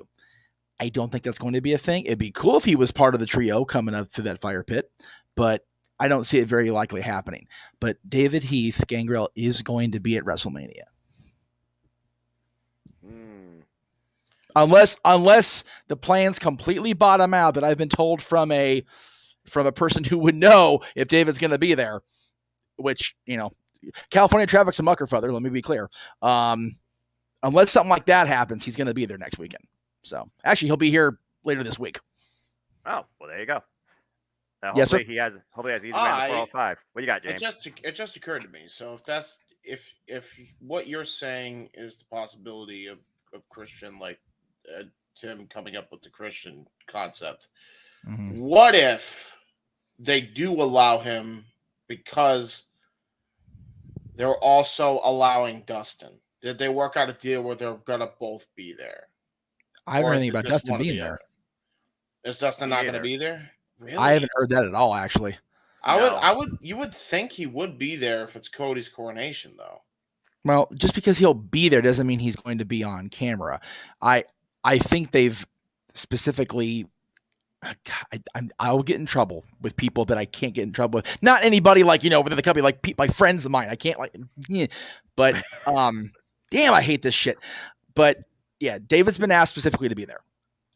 Gotcha. Okay. So fair enough. If it's his coronation, James. That's a good point. Nothing is to be assumed. That is a big if.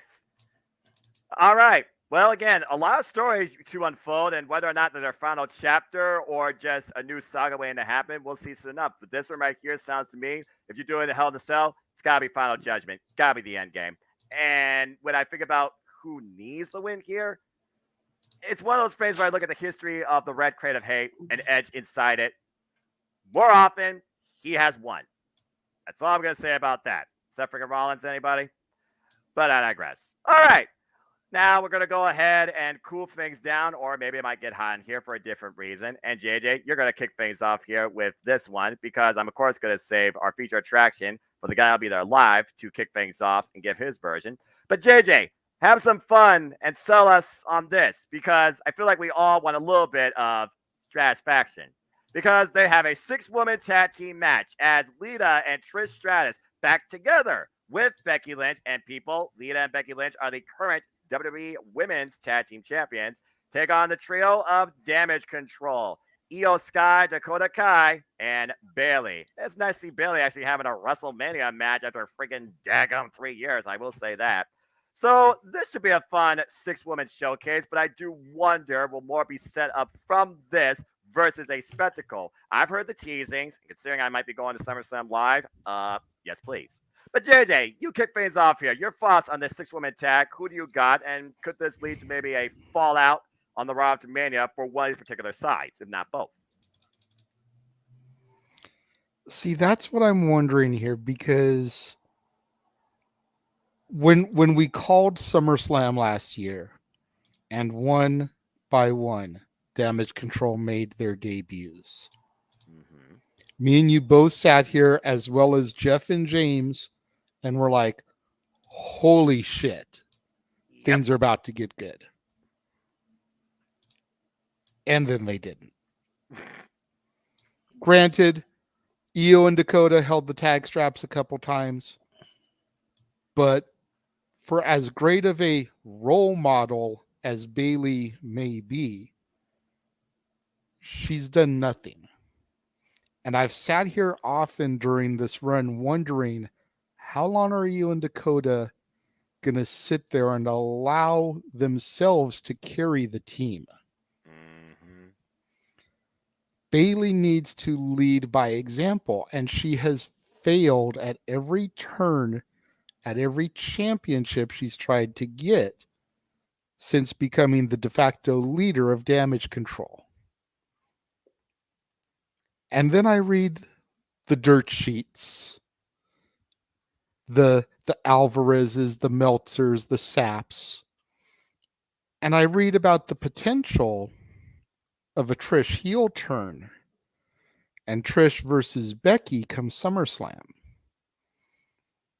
So what I'm wondering here going into this match, whether it's at Mania, at Raw after Mania, or even at Backlash, is if we get ourselves a little Austin Hart moment and Trish turns heel while Bayley turns face and Trish becomes the new leader of Damage Control. Somebody who is a tried and true heel, somebody who is known for leading champions, somebody who can deliver satisfaction to 70,000 plus all at once. Including this guy live. Just a little something to think about, gentlemen. I'm going right now with Becky, Trish, and Lita to win the match. But I pose that little scenario for you in the weeks to come. It's a little something to think about. Of the ways I was thinking that fallout could happen at WrestleMania or the Raw after, that particular situation was not on my radar of butterfly effects. So I like that already because that went way beyond my thinking. So that being said, the floor is now open. Who would like to offer a rebuttal first upon that? Emmanuel, I see you, so I recognize you first. Go ahead. Yeah, I'm not sure where the rumors Trish Stratus going heel because unless that backstage brawl taking her out was just a charade. I won't think much of it because unless if she's ready to being a mom and start going on the road. She needs to be on the road a lot to be managing or with Damage Control. I just feel like Damage Control is like so hurt and like it needs help. It has floundered. I'm not sure like the whole Bianca storyline really hurt it just to see her dominate all three people in a faction, and it's unheard of, and I don't know why Triple H booked it that way.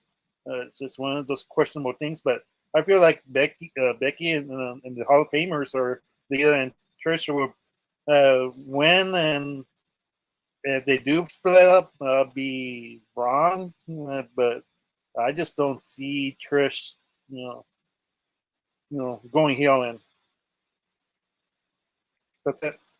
Fair enough. I mean, I think at one point I made the joke about WrestleMania 20. Remember what happened in that match over Canadian dollars? She slapped one person and left with the other. So, again, I don't see that scenario exactly happening here, even though California is Bizarro land in a certain part of it, but that's a whole different story for another day. Just saying. I was going to say, no, if we're recreating that, who does Trish get to make out with? I'm not fancy booking that, all right? But I do like Emmanuel's thoughts about Io and Dakota. Well, that's this man's thought. I do like this thought about Io and Dakota turning on Bayley, because Bayley was the one that accepted this on their behalf. And when I think about Damage Control being damaged goods, as to put it in a polite way, Io and Dakota are the ones that are hurting the most from it. Maybe they think they don't need Bayley to be, guiding them or being a part of the scene. Are they more successful considering they're, 2 or 3 time women tag team champions? If that still counts for anything. Does anyone else have anything to add to this match regarding a fallout or any of the 6 women? Jeff, go ahead. I will take the bullet for the team. I will be the one to make out with Trish. I'll do it. Okay. Well, I will sacrifice for the team, y'all. I agree. Of course. Jeff volunteers his tribute. That's right. Jeff Chadwick now looks. What about me? I got a first class ticket. God. James volunteers for Natalia Markova. I do. I absolutely do. Jeff, go ahead. You can find himself in Chicago. Jeff Chadwick, go ahead. For the comment that you put up here about Io and Dakota turning on Bayley, I can see one of the two turning on Bayley. Someone who's known for turning on their partners, and that would be Dakota Kai. Dang. I could see that happening. And then finally, Damage Control can be no more, thank God, because they suck. And I have not been impressed with Damage Control since day one. Yes, they look good coming out at SummerSlam. I will give you that, but that's it. They looked good since day one. Since then, nothing. They have not impressed me. Bayley's been nothing since then, and they held the tag team titles twice. Big whoop. It's a hot potato title. Big whoop. That doesn't impress me. So I see if anyone's going to turn, it's going. Much. I was actually thinking that too. But if anyone's going to turn, it's got to be Dakota, because we all know what happened in NXT at War Games when Dakota turned on Tegan Nox. Oh yeah. So I can see that as a definite scenario. JJ, I see your hand up. You can go first. I was just going to say to counter Jeff's point here, what if instead it's Io leading to a potential alliance with Kana? There you go. A whole nother dynamic. And Kairi Sane, by the way, folks, is a free agent. Yeah. And you were mentioning that earlier with the Kabuki Warriors. Someone was mentioning the Kabuki Warriors earlier. That would be you, yeah. That guy. And I can definitely see that. That's an obvious scenario too. So I personally would love to see that, because the three of them together. Oh. Sami Zayn mentality. Sami Zayn mentality. Pull the trigger on Dakota before Dakota can pull the trigger on you. Exactly. Outsmart your opponent. Yep. This is a hot take. I saw Jeff had his hand up. He wants to do one last comment before we get to our main event. Other than Bray, Damage Control has the worst 2023 in WWE. Ouch. That's a bit of a stretch, but I'm not going to disagree that they've had a rough go since their initial outing at SummerSlam last year. I just want to say, put the graphic up one more time for this match. Oh, absolutely. If I may. I think Dakota's going to turn because they gave her a graphic where she's freaking pink eye. Like she's all pissed off at the world right now because she's sick with pink eye. She's winking. No, that's just her winking. She's winking at the camera. You know. That's a weird wink. That's not even a people's eyebrow. I can't even make the haha without a. Oh, God. Okay. Anyway, carry on. I don't. Killing me, Smalls. I'm not Smalls. I'm pretty big, bro. Yeah. I just want to say one thing real quick to the deal in the chat. Go ahead.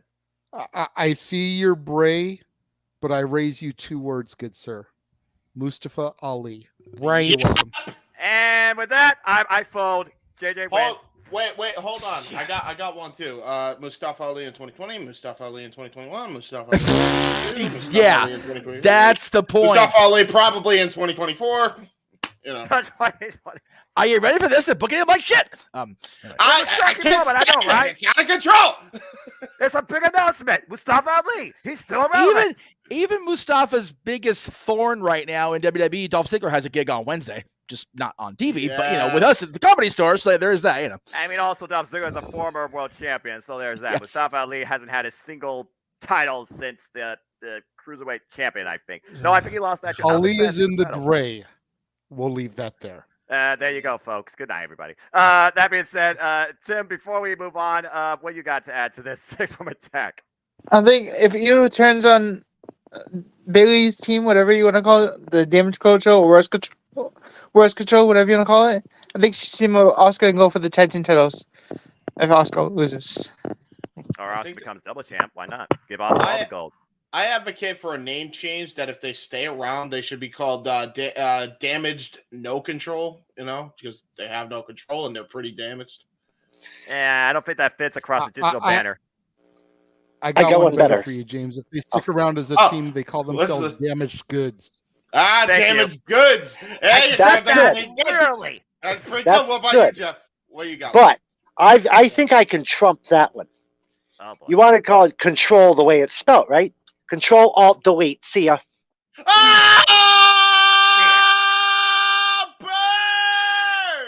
Error 404. Or here's an even bigger burn. We can call them Control Your Narrative. Okay, no, that's going way. We want to burn them, not get them released from the company. We don't want them to have mental. We don't want them to have mental. Yeah, there. We'll take the test too, and the test. Exactly. Just have them contact EC3. Do I have your attention now?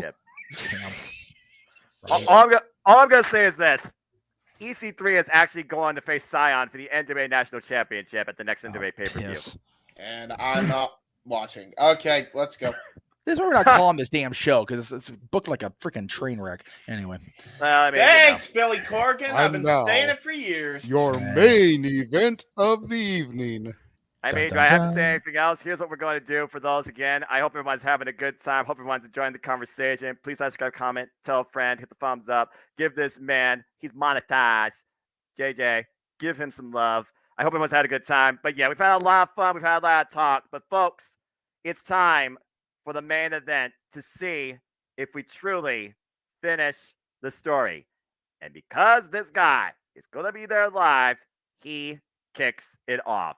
Will we see day 1000, or will we see somebody that went from undesirable to goddamn deniable, now finally truly going to become undisputed WWE Universal Champion? Roman Reigns versus Cody Rhodes, the Tribal Chief versus the American Nightmare. A story that spans decades across 2 different bloodlines and legendary families of wrestling. Jeff Meacham, this is why you are going to SoFi Stadium. Finish the story. God, God, this is the one reason I didn't want to do the show today, because I didn't want to have to make a decision 6 days out. 'Cause I'm such a chicken shit. God, it's spoiler alert. The tagline going into whatever tonight too is going to be, can the undeniable halt the unstoppable? That's what it comes down to here. Over 900 days as champion. If you go back to Payback 2020 for the Universal Championship portion of his undisputed reign. As I sit here now, 6 days out from this event, 7 days from this match, and since I'm on the spot, I feel like Vince's Survivor Series. I just don't know. Isn't that awful of me to think like that? But Roman retains. Roman retains. I just, there's just money in that 1,000 days marketing. Roman retains. God, that sucks. I hate that. Noah, you are muted, by the way. There Jeff, I know everybody's going to have something to say about this. So here's what we're going to do, folks. This is definitely going to be the longest part of our night. Jeff, pass it off to somebody as a rebuttal. Oh, don't put that shit on me. You're the host. Oh, all right. Shoot, I was going to give you some control. Excuse me. If we want, let's just go around the room the way it's ordered. I did see JJ's hand go up first, and I understand that, Jay. But to be fair to the room, let's go this way around the room. Tim, then JJ, then up to Jeff C, then Emmanuel, then to James, and Dwayne if he has anything to add, or of course. So we'll start reverse order. Tim, you're on the button. So I think Cody's gonna retain, win the title, because isn't Roman Reigns taking a break off? So I think Cody should win the title because Roman Reigns is taking a break. Isn't he supposed to take a break for us? So I think he should win the title from Reigns. All right. A like comment. We got one for Roman. We got one for Cody.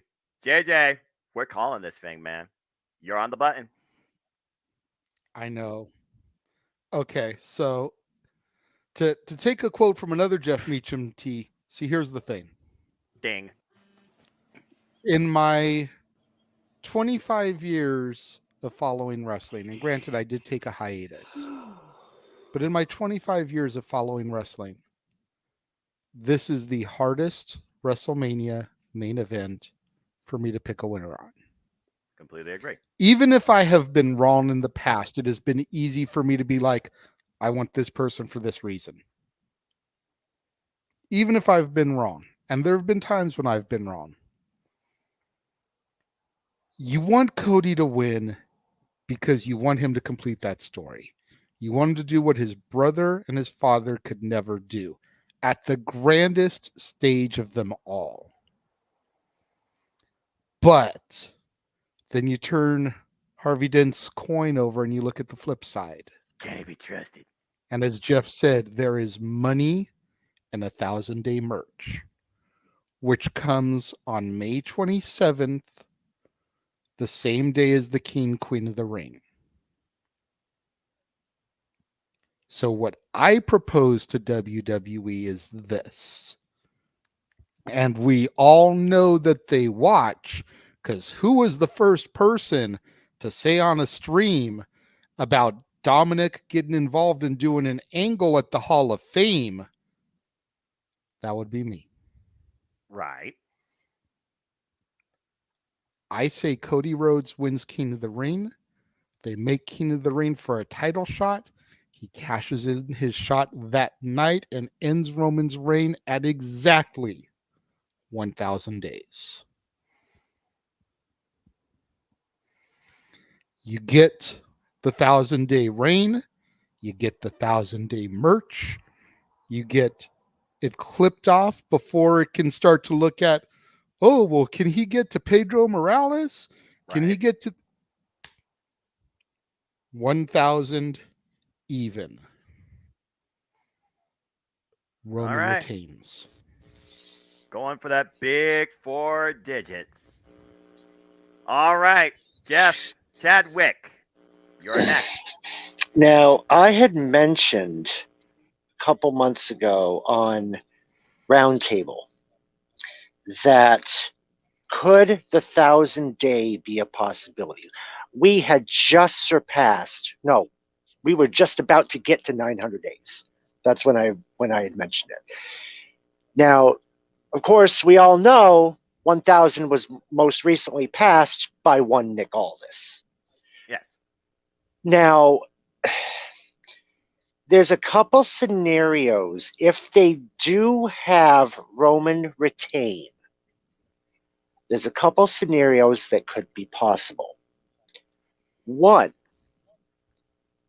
what about possibly, I mean, there were rumors at one point of Nick Aldis coming in the Rumble. Those, of course, were wiped clean as we never saw him. Right. What if he was the one to challenge Roman after Roman hit 1,000? It would be one hell of a match. I can tell you right now, 1,000 versus 1,000, you couldn't get a better match than that in my book. Who's the real world champion? Right, except one other person we're all forgetting. What if it's Jey Uso that takes the title off him? What if it's Jey? We all remember that Hell in the Cell match between Jey and Roman a couple years back.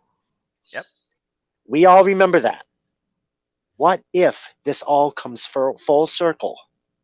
If Cody does not get the title at WrestleMania, what if it's Jey?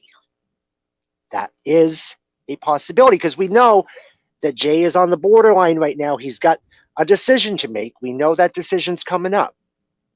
He leaves the bloodline. He then focuses on Roman Reigns. That could be a possibility. All right, we're going to keep going around the room, and then I already know there's some rebuttals. Emmanuel, you are next to follow that point. What do you got to say? Let JJ go first. It's probably a quick rebuttal. Go ahead, my friend. I just had a really quick 2 cents to add to that, Noah. You know, Jeff brings up the whole possibility of Jey. We discussed on open mic night when we showed the video footage of that. I went back and I found not only is Jey a great callback, Jeff, but does anybody else in the room, aside from the open mic night crew, recall the fact that Roman Reigns' very first time being pinned was at the hands of Jey Uso? How's that for long-term storytelling? Go ahead, Emmanuel. I just have to say this: if Cody Rhodes loses in WrestleMania, like for me, it's the third year in a row a Royal Rumble winner loses in the WrestleMania. It's unheard of. I don't remember 3 years in a row that a winner has lost against the champion. It'd be shocking. And I fear that if Cody doesn't win, it would turn off fans. Like it's like I get the 1,000-day niche. And that's one question I want to ask everybody: who's going to buy that shirt? If he hits the 1,000 days. Only 2 people. There you go, 3. But it's I'm not sure. Like for me, I don't see Jey winning because he needs to be booked better. And once he gets off, the bloodline, because for the last decade we only know him as a tag team person. And not that many people probably saw Jey in the pandemic years, per se. So it's kind of one of those questions do we really need to go back to that storyline and for Roman to beat him again?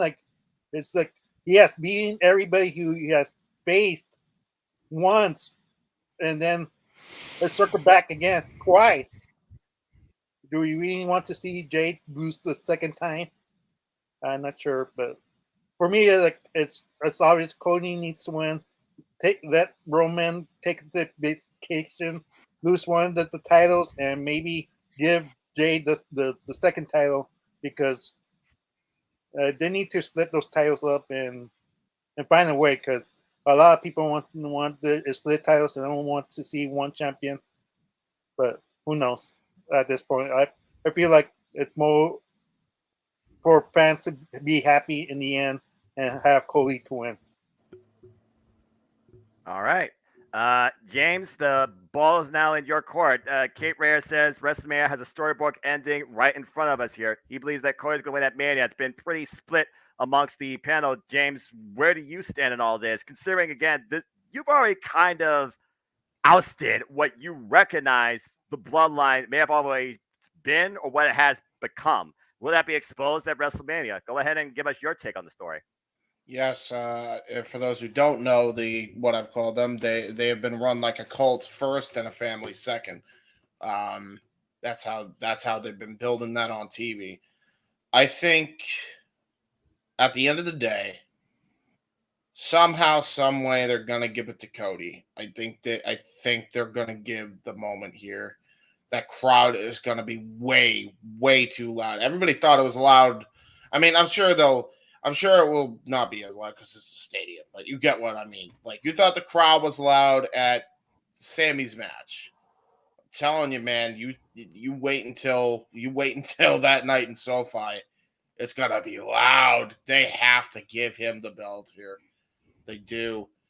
I think the way they do it, I'm gonna throw an oddball pick here because I think a lot of people are sleeping on this. If he's cleared, Solo Sikoa tries to come in and tries to run interference and gets hit out of nowhere.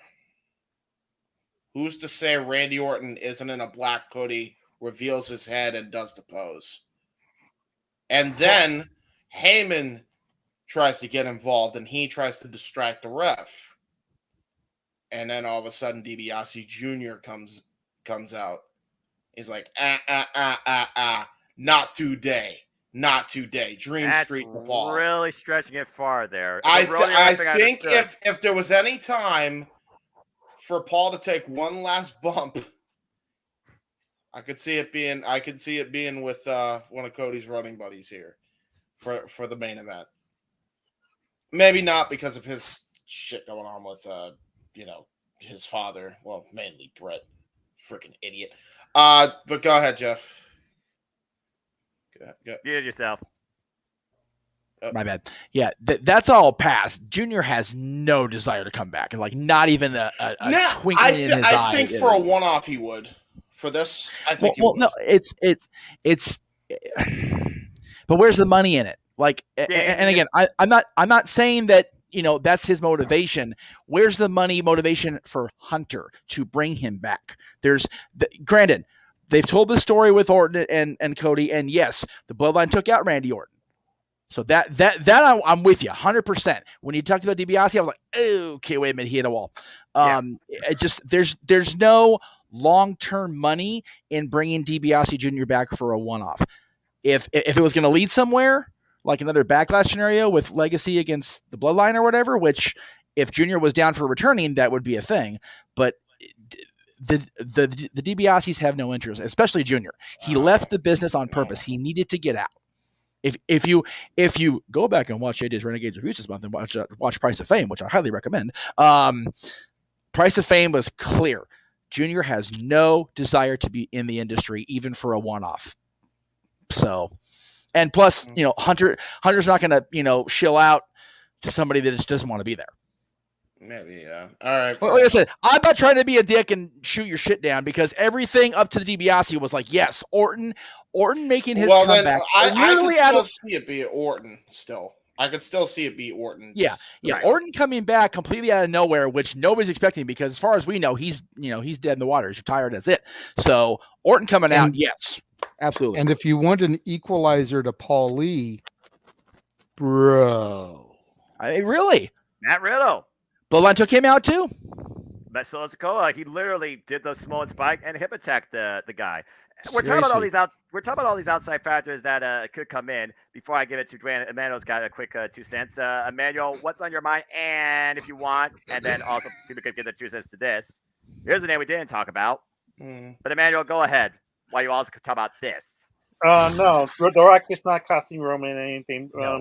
No. But I could see this. Like, this is why the Usos and Sami Zayn and KO need to main event night 2, like in first match, because that would make sense why the Usos are trying to help Roman Reigns, and then KO and Sami Zayn will help out, and then it's gonna be one of the most overbooked endings of WrestleMania. Then Solo, I agree, most likely gets an RKO.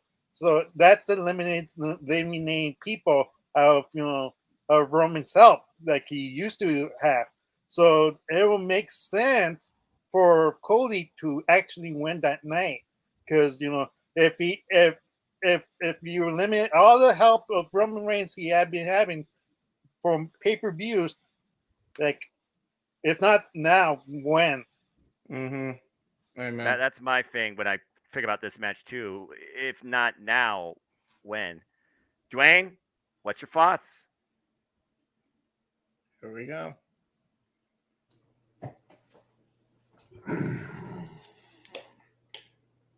Oh, he's gonna talk to him. That's it. Let me talk to you. Let me talk to you. Yeah. Yeah. Oh, everybody on mute. Yeah. We got to do Yeah. Yeah. Friday Late Night is not booked for this show, but I digress. All right. Back on topic. Dwayne, the floor is yours. Guys, I have been sitting here taking all this in. And I'm going to tell you right now, if I was a gambling man, every one of your stories would make me want to change my bet. So, this is also another match that I'm not going to be upset who wins or who loses. So I'm going to be the non-gambler that I am, going to put all my chips on the table. I'm going to flip my coin. I'm going to bet on red, roll my dice, and I'm going with the odds on betting favorite to win it. And it looks like it's a very large margin at this state right now. So I'm just throwing it all in for Cody to win. Finish the story. Cody Rhodes finishes his story. What other stories get finished? Jey Uso, Roman Reigns, Paul Heyman becomes an advocate. Solo Sikoa takes his own step and shows that he's ready. Jey Uso finally does what Sami Zayn believes he's been wanting to do, but hasn't have the overall bravery maybe to do. There's so much that can come ahead at WrestleMania in Cody Rhodes winning and also in Roman Reigns retaining. But I think about who has more to their story afterwards, and I go back to that promo literally just this week, and I think Cody does. Cody versus Solo Sikoa sounds like an exhibition program just waiting to happen. And the way that Paul Heyman looked at him when he said, this man becomes an advocate again. Paul came in to come out, the Raw of Mania. Cody comes out, the biggest well besides WrestleMania. And he humbly just goes to Cody, doesn't speak a word, picks up the mic, drops it, nods, walks away. You don't see Paul Heyman, you don't see Roman Reigns till maybe SummerSlam. Roman Reigns comes back absolutely in a new, savage, dangerous demeanor and goes after, if not Cody, the first thing he sees. All he sees is red. Jey Uso, he finally becomes his own man. Jimmy Uso, can't believe it. Maybe you have finally a fight with the two brothers and have Jimmy versus Jay as Backlash. Why Kevin Owens and Sami Zayn reset the tag team division, and then we'll see what Cody does with the championships. Does he bring back the Wingito belt? I mean, I wouldn't mind it. Do we finally find some way to find separation in identity for both the red and blue brand in whatever's draft is supposed to be happening? Blah, blah, blah. There's so much I could see in Cody Rhodes claiming and building this kingdom as the new WWE Undisputed Universal Champion, the Roman Reigns continuing on simply just to get, at this point, a 1,000-day moniker and a t-shirt. Roman Reigns has done unbelievable things these past 3 years that won't be matched probably for who knows when. This has been one of the most compelling, greatest, polarizing stories we have seen in sports entertainment history. And there have been so many key players that have played a part of it, although I still say the Oscar goes to Paul Heyman.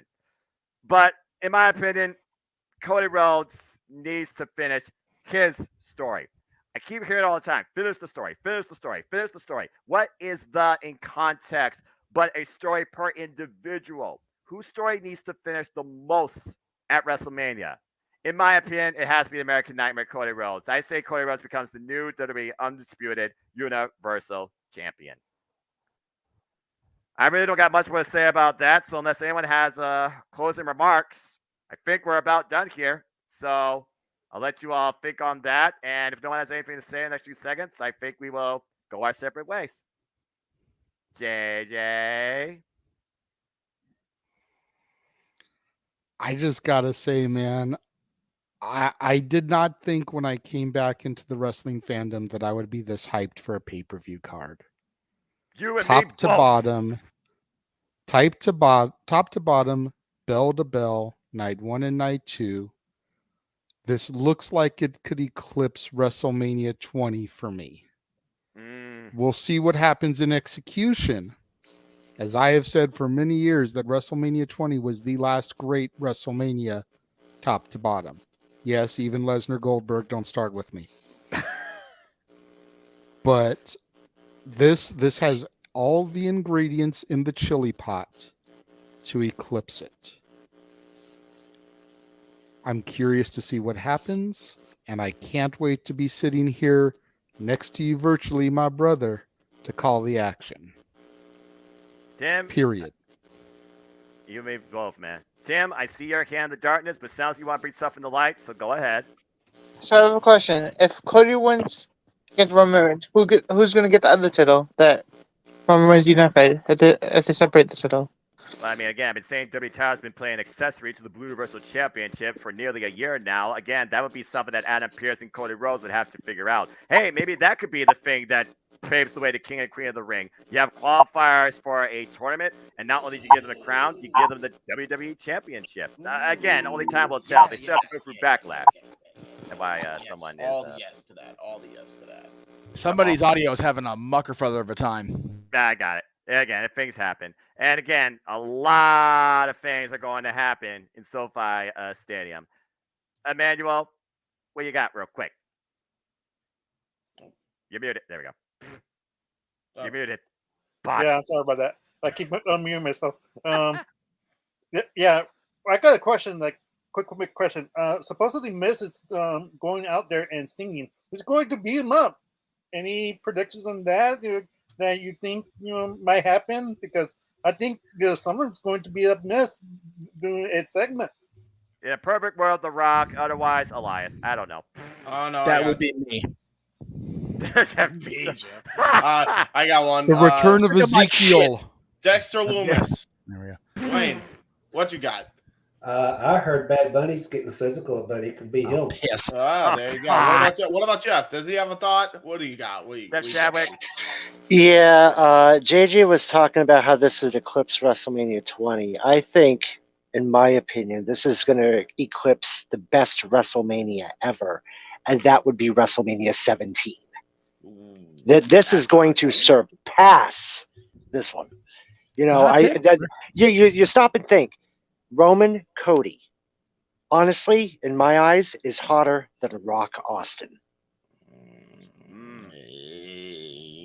That's hard. I don't know, man. That Limp Bizkit video package will never be topped. Well, the video package, I as far as overall the industry, you have to remember the WWF was never hotter than early 2001. That's the reason they were able to topple WCW. But if you go by the numbers, as the man I'm going to see at the top of the hour does, as far as Virtue's concerned, with the numbers and the revenue, money is everything, and the stock is through the roof. Business revenues up across the board right now. Whereas in 2001, you have to remember they took a little bit of a dip not too long, during WrestleMania season and going out of it because of the XFL nonsense.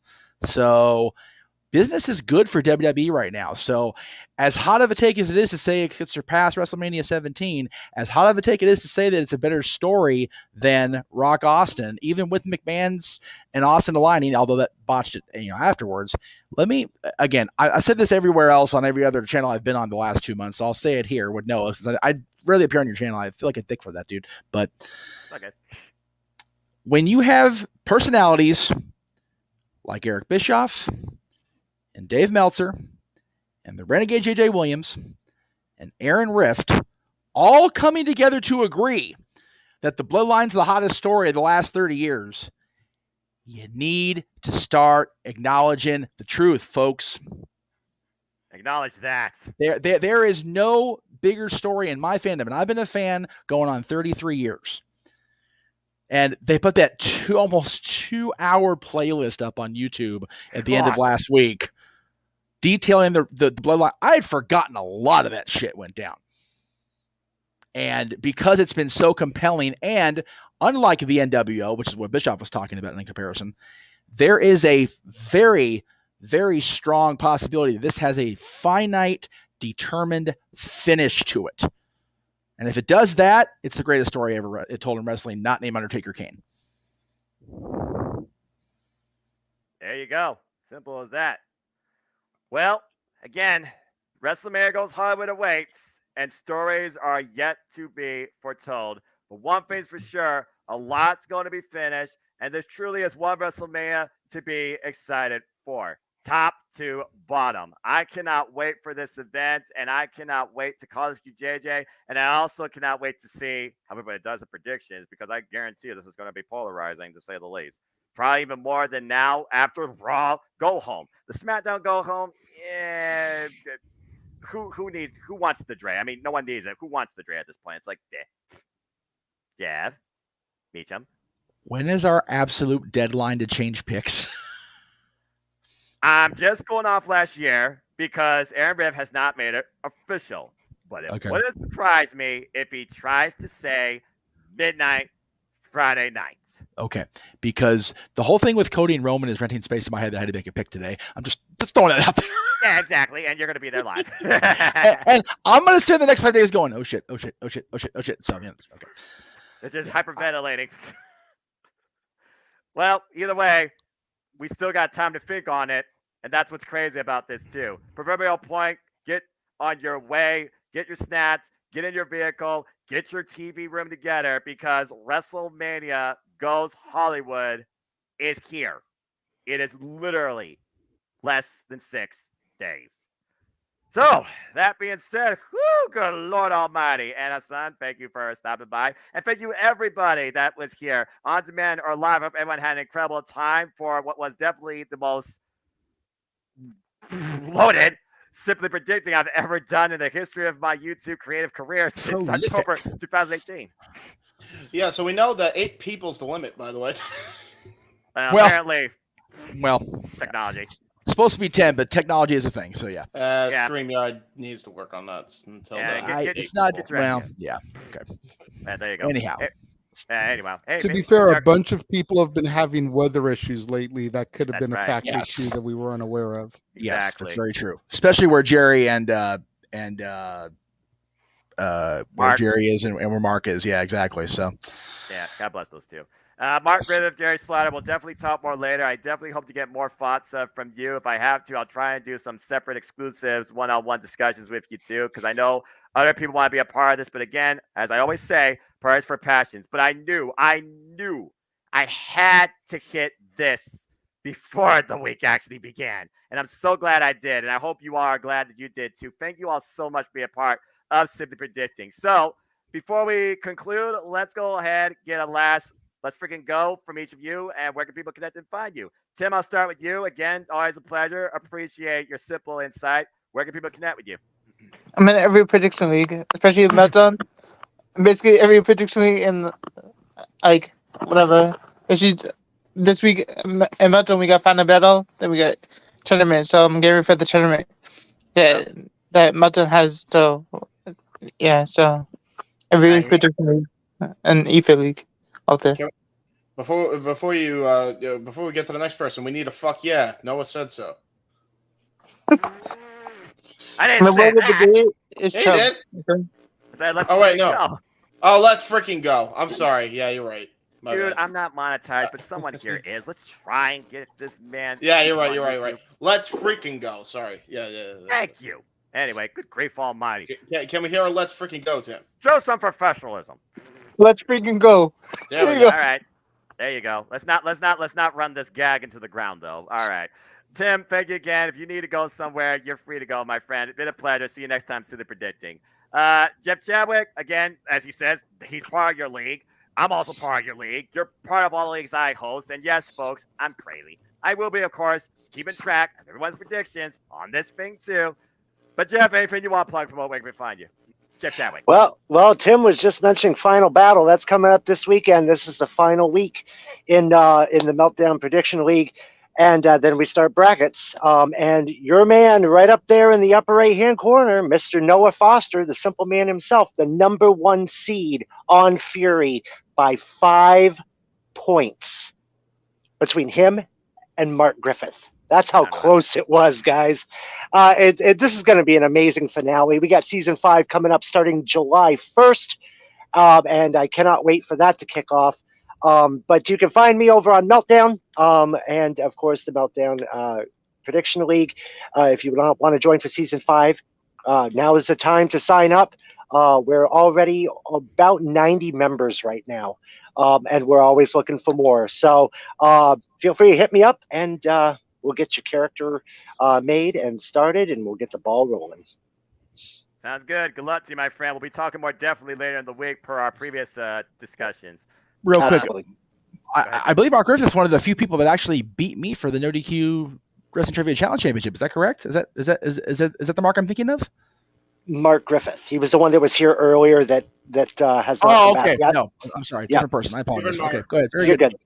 Yeah, no, you're good. But shout out to, of course, Greg Cherry, who has again acknowledged his all-time reign as the undisputed Wrestling Trivia Challenge champion. Don't know if he's retired, but check him out on the Greg Cherry Show and give him a follow too. Oh yeah, one thing I forgot to say. Yeah. I believe in Joe Hendry. Just saying. I believe in Have a good Joe night. Hendry. Different company. Damn it. I agree. Oh God. You know what? Fine. You'd maybe do it. All right, there you go. Thanks, Jeff Chadwick. Appreciate you. And do. Emmanuel, for your first time ever in City Predicting, it's been an absolute pleasure. I hope to see you on this platform again. Please keep supporting good old JM and JJ, my friend. Anything you want to talk about? Where can people connect with you? Just on Instagram on EDM7324. That's where you followed me. I don't have Twitter anymore because I'm protesting Twitter.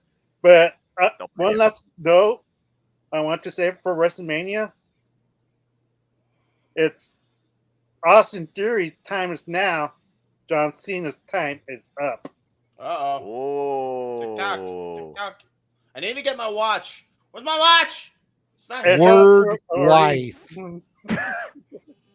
All right. Well, fair enough. Thank you for that, Emmanuel.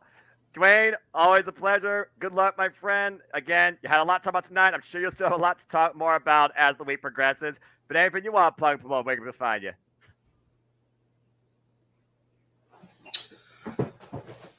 I don't believe in Joe Henry. Hey! I just had to do it one time, guys. You and me both, Dwayne. Blasphemy!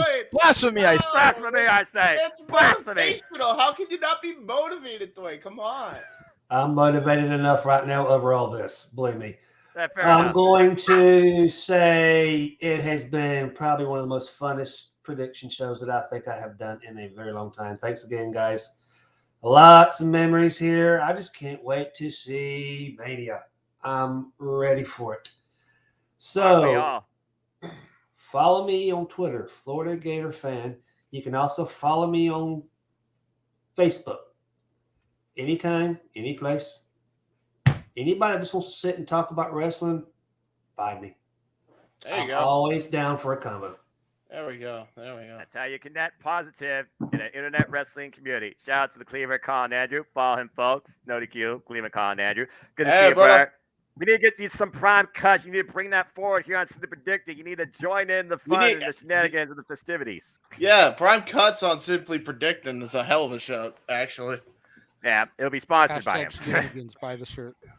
Well, I mean, you're wearing a shirt again. I don't market myself, but JJ, again, man, you and I. Belly slicer starts cutting salami. Hey, why not? Better than cutting cheese. Anyway. Oh, brother. And also, Colin just confirmed that his Twitter account is actually GONE. Oh, no. Oh, no. Find him on YouTube, find him on Facebook, and say yes to No DQ. As No DQ Review is also here shortly, too. Yeah, I did it. That being said, JJ, again, man, just a few days, you and I. But first, we will stand and deliver. But before then, Evan, you want to plug for mobile, where can people find you? Well, you can always find me on Twitter at ROWJJ Williams, Instagram, the Renegade JJ Williams. If you haven't already, subscribe, like the Casa D18 Studios YouTube channel. Thank you once again to everybody in the multiverse for helping me get monetized. Thank you again to all the fans out there that have helped me get monetized. A huge thank you to both Dwayne and Emmanuel for all the donations they've been throwing my way lately. You guys are godsends. I appreciate both of you immensely. Jeff, Tim, great chatting with you guys again. And man, before we have WrestleMania, Noah, before we even get to stand and deliver, we've got Multiverse United on Thursday that you and James are calling. We got Supercard of Honor on Friday that you guys are calling. And we've got the Hall of Fame on Friday, immediately following Supercard of Honor, that all four of us, myself, Jeff Meacham, James Hebert, and Noah Foster will all be providing our thoughts as the event happens and transpires Friday evening. And then we get to the Super Bowl of professional wrestling. We get the Pro Bowl to kick things off, Stand and Deliver by NXT, and then we get the Super Bowl immediately following. God, you know, good shout. Good shout. I've been telling my fam here that doesn't get it. I was like, man, this is Game 7 of the World Series. This is the NBA Finals. This is Game 7 of the Stanley Cup. This is the Super Bowl. This is the World Cup soccer, all rolled into one, man. This is our biggest event of the year. And for the first time since WrestleMania 21, all eyes are on Hollywood, California. One man in this room will actually be there live and in person. I'm not saying no names, but his name rhymes with Hef Cheecham. Why does it sound like some character from freaking Hangover? Hey, Mitch, Jeff, buy you drunk.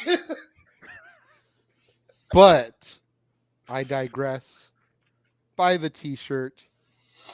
Thank you, Noah, for hosting me.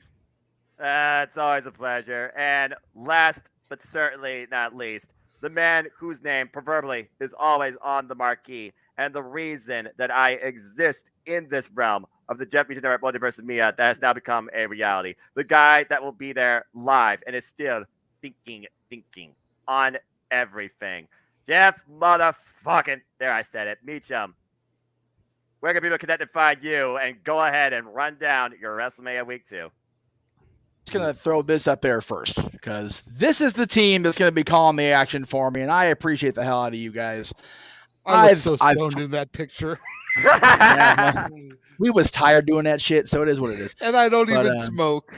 I know, that's the funniest part. So, again, you know, we're calling all the action. I'm looking forward to it. We've been talking about it for weeks. I'll plug it a hell of a lot more at the top of the hour, actually the bottom of the next hour, because we're probably going to go more than an hour on the Nerdy Q review. God help me today.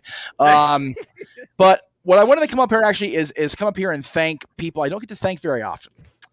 And that's my parents. And I say that because everybody knows about me going to this. That's been, you know, put out there in the ether, if you will. But today, I got the authorization to get a very unique prop to take along with me for this photo op.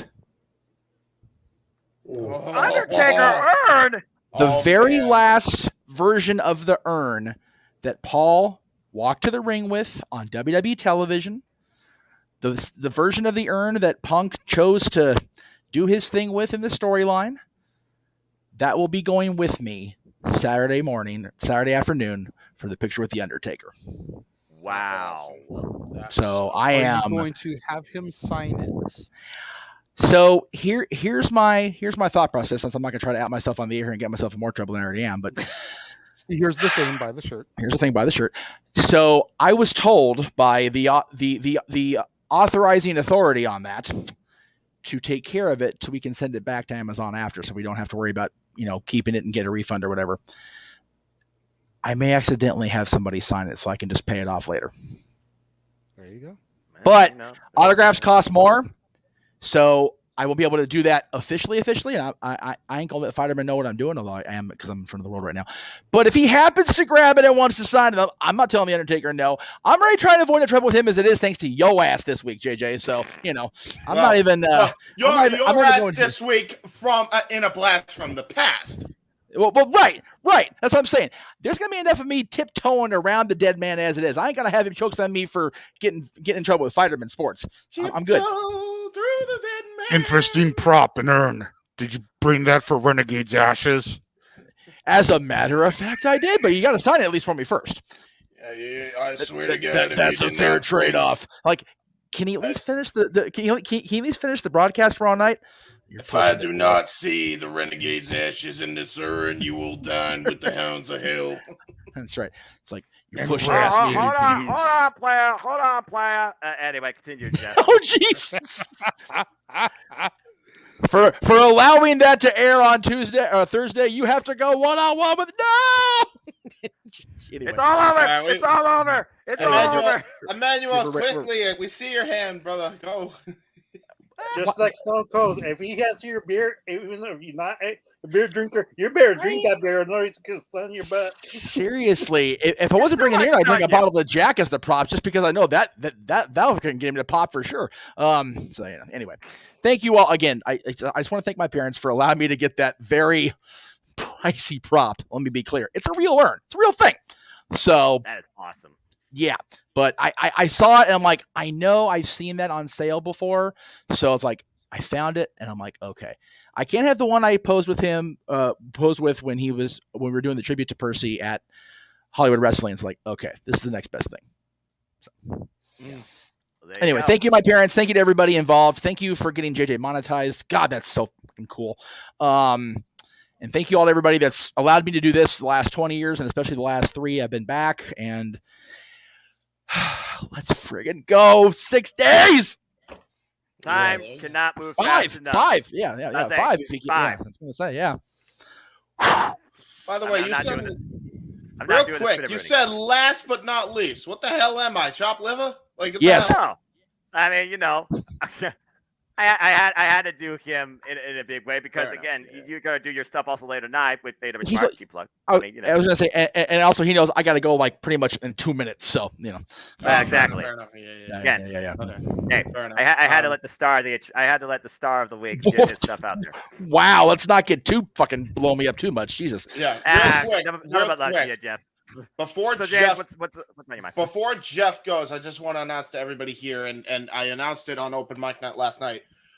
On my channel, specifically, FTW Productions Watch Party, WrestleMania Go Home Raw is a go. We're going to be doing a live reaction watch along. If you are in my Discord server already, you are invited to go. If you are on a group chat that I am involved in and we happen to be in the same group chat, shoot me a message, DM me on Facebook, Twitter, Instagram, wherever. I will send you a link right to that Discord. You can join in the festivities.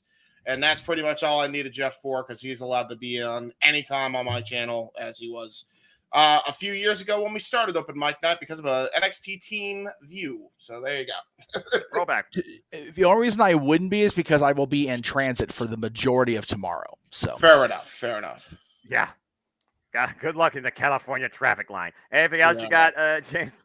That's really it. I just wanted to let everybody know they are invited to come on if they wish. And then, if you want to know the rest of my damn plugs, go to Open Mic Night and shit. They're all over the internet. I would air my actual video but the problem is that's somewhat outdated, and I'm actually going to have a video created before I go live with AEW Spark tonight. So there you go. Oh, good deal. And again, have fun with that whenever you do it, because I know you still have content to watch. So yeah, have I fun might honestly, I might do it tomorrow. At this point, who knows? I might do it after WWE Aftershock. But JJ, go ahead. What's up, JJ? I just wanted to show one more thing because I thought Jeff was going to show it and he didn't.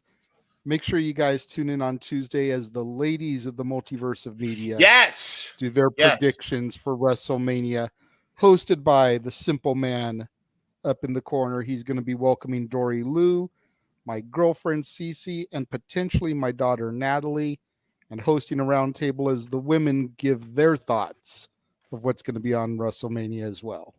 And I assure you, folks, I will definitely be the center of that multiverse. There you go. Well, you are the center right now, so there you go. I just realized that I could move these, but hey, it don't matter. But again, great job, everybody. I hope everybody had an incredible time. I hope everybody who watched this enjoyed the conversation. Had an incredible time too. And again, folks, we are here. Let's freaking go. It is no longer a suspension. We have arrived to that week. It's the final mile. We are literally on the verge of WrestleMania. Goes Hollywood. WrestleMania Let's 39. fucking go. WrestleMania 39. Numbers still matter. Damn it. Roman numerals or metrics. I don't care. But I digress. But if people do want to know actually more about me, know this. For I am just a simple man and a lifelong fan of professional wrestling. Damn it. Buy the shirt. JJ did. Don't market me. But I digress. So find me on the Twitter, Instagram, wait, YouTube. I have a genius idea. Can we get a "Don't Market Me" shirt, please? That's brilliant. That's brilliant. Oh God, just put "simple" on a shirt and just put it like that. I don't know. Anyway, find me on the Twitter, Instagram, and YouTube at Foster1916 for all things wrestling. Shout out, of course, the entire ATW family on the Twitter. Whether or not we do an ATW review this week remains to be seen, but you can look at the entire playlist on my Sybil YouTube channel. And yes, folks, there are leagues for all the major shows discussed, not just here, not just yesterday, not before, but also going to be discussed even more. We have the Multiverse United that will kick things off, of course, Thursday night, 8 p.m. Pacific time, to make sure I get my time zones right. 11 p.m. Standard Time. And yes, me and James, if he's still kind enough, will be on the call. We also did a preview of it yesterday, me and Christopher Rods. We also will be covering Ring of Honor, Supercard of Honor. Here are the matches known, more to be added. That'll be covered by me and James on Friday. Start time, of course, is also 6 p.m. Eastern Standard Time. And then, of course, the weekend, me and JJ will stand and deliver ahead of WrestleMania Night 1, going into, of course, WrestleMania Night 2. There'll be some exclusive, simple preview panels with my Horseman of predictions throughout the weekend as well. So stay tuned for more on that. And WWE is crazy. It went surprised they add one more daggum match to this freaking massive marquee of a card. As James and JJ alluded to, again, I'll be hosting the Women of the Multiverse on Tuesday night, 10 p.m. Eastern Standard Time. I'll be part of the NoDQ official WrestleMania panels Tuesday night, 7 p.m. Standard Time, and Thursday night, 8 p.m. Standard Time for Night 1 and Night 2, respectfully. And that's when I will actually put the forms out and make them official. But the prototype, folks, because I never rest, is actually in the works. So stay tuned for more on that. And of course, after WrestleMania concludes, and with Open Mind Night, that will also coincide in between that time too, we'll be back to bring you the aftermath as we cover the Raw Aftermania. And if me and JJ still have a voice, the following Tuesday night, WrestleMania Goes Hollywood, simple take. That's all that's coming up and so much more within just the next week and a half, too. But as always, I'd like to conclude. There are no winners, no losers, no betters. Just fans with opinions for this passion we all share. At the end of the day, folks, support one another, respect each other, protect your mentality, too. Treasure your families, and just enjoy life and enjoy professional wrestling. Damn it, it's as simple as that. Bars. But with that being said, thank you so much once again for tuning into another edition of City Predicting. Please like, subscribe, comment, tell a friend, give it a thumbs up. Give this man some love. He's not monetized, if you will. Hit the bell notification goes live on demand on any of these channels. You want to be a part of the conversation predicting? Reach out to me on social media. We love to have your voice. Even if your camera's shy, it's all right. All that matters is you bring your fandom in a kind way to professional wrestling. For Mark Ribbon, for Jerry of 1,000 Names, for Tim, for JJ, for Jeff Mother effing Beecham, for Emmanuel, Helmet Debut, for Jeff Chadwick, for Dwayne Atkinson, and for, he's different, James Hebert, for anybody who's a fan of professional wrestling, sports entertainment, for anybody that's been a part of the conversation, Ryan, Colin, Hassan, Cape, everybody, you know the deal. Thank you, by the way, for your engagement. I hope you all enjoyed your first taste of excitement and preview and discussion for WrestleMania Goes Hollywood and everything that's ahead this week in what truly is the week of madness in March for the professional wrestling industry. So until next time, if you still are awake, go check out the No DQ review and say yes to No DQ. And I think now I will bid you all a fine adieu. So make a positive impact in life and have a good night. Gentlemen, thank you so much, and let's freaking go for WrestleMania! Mania party in 3, 2, 1!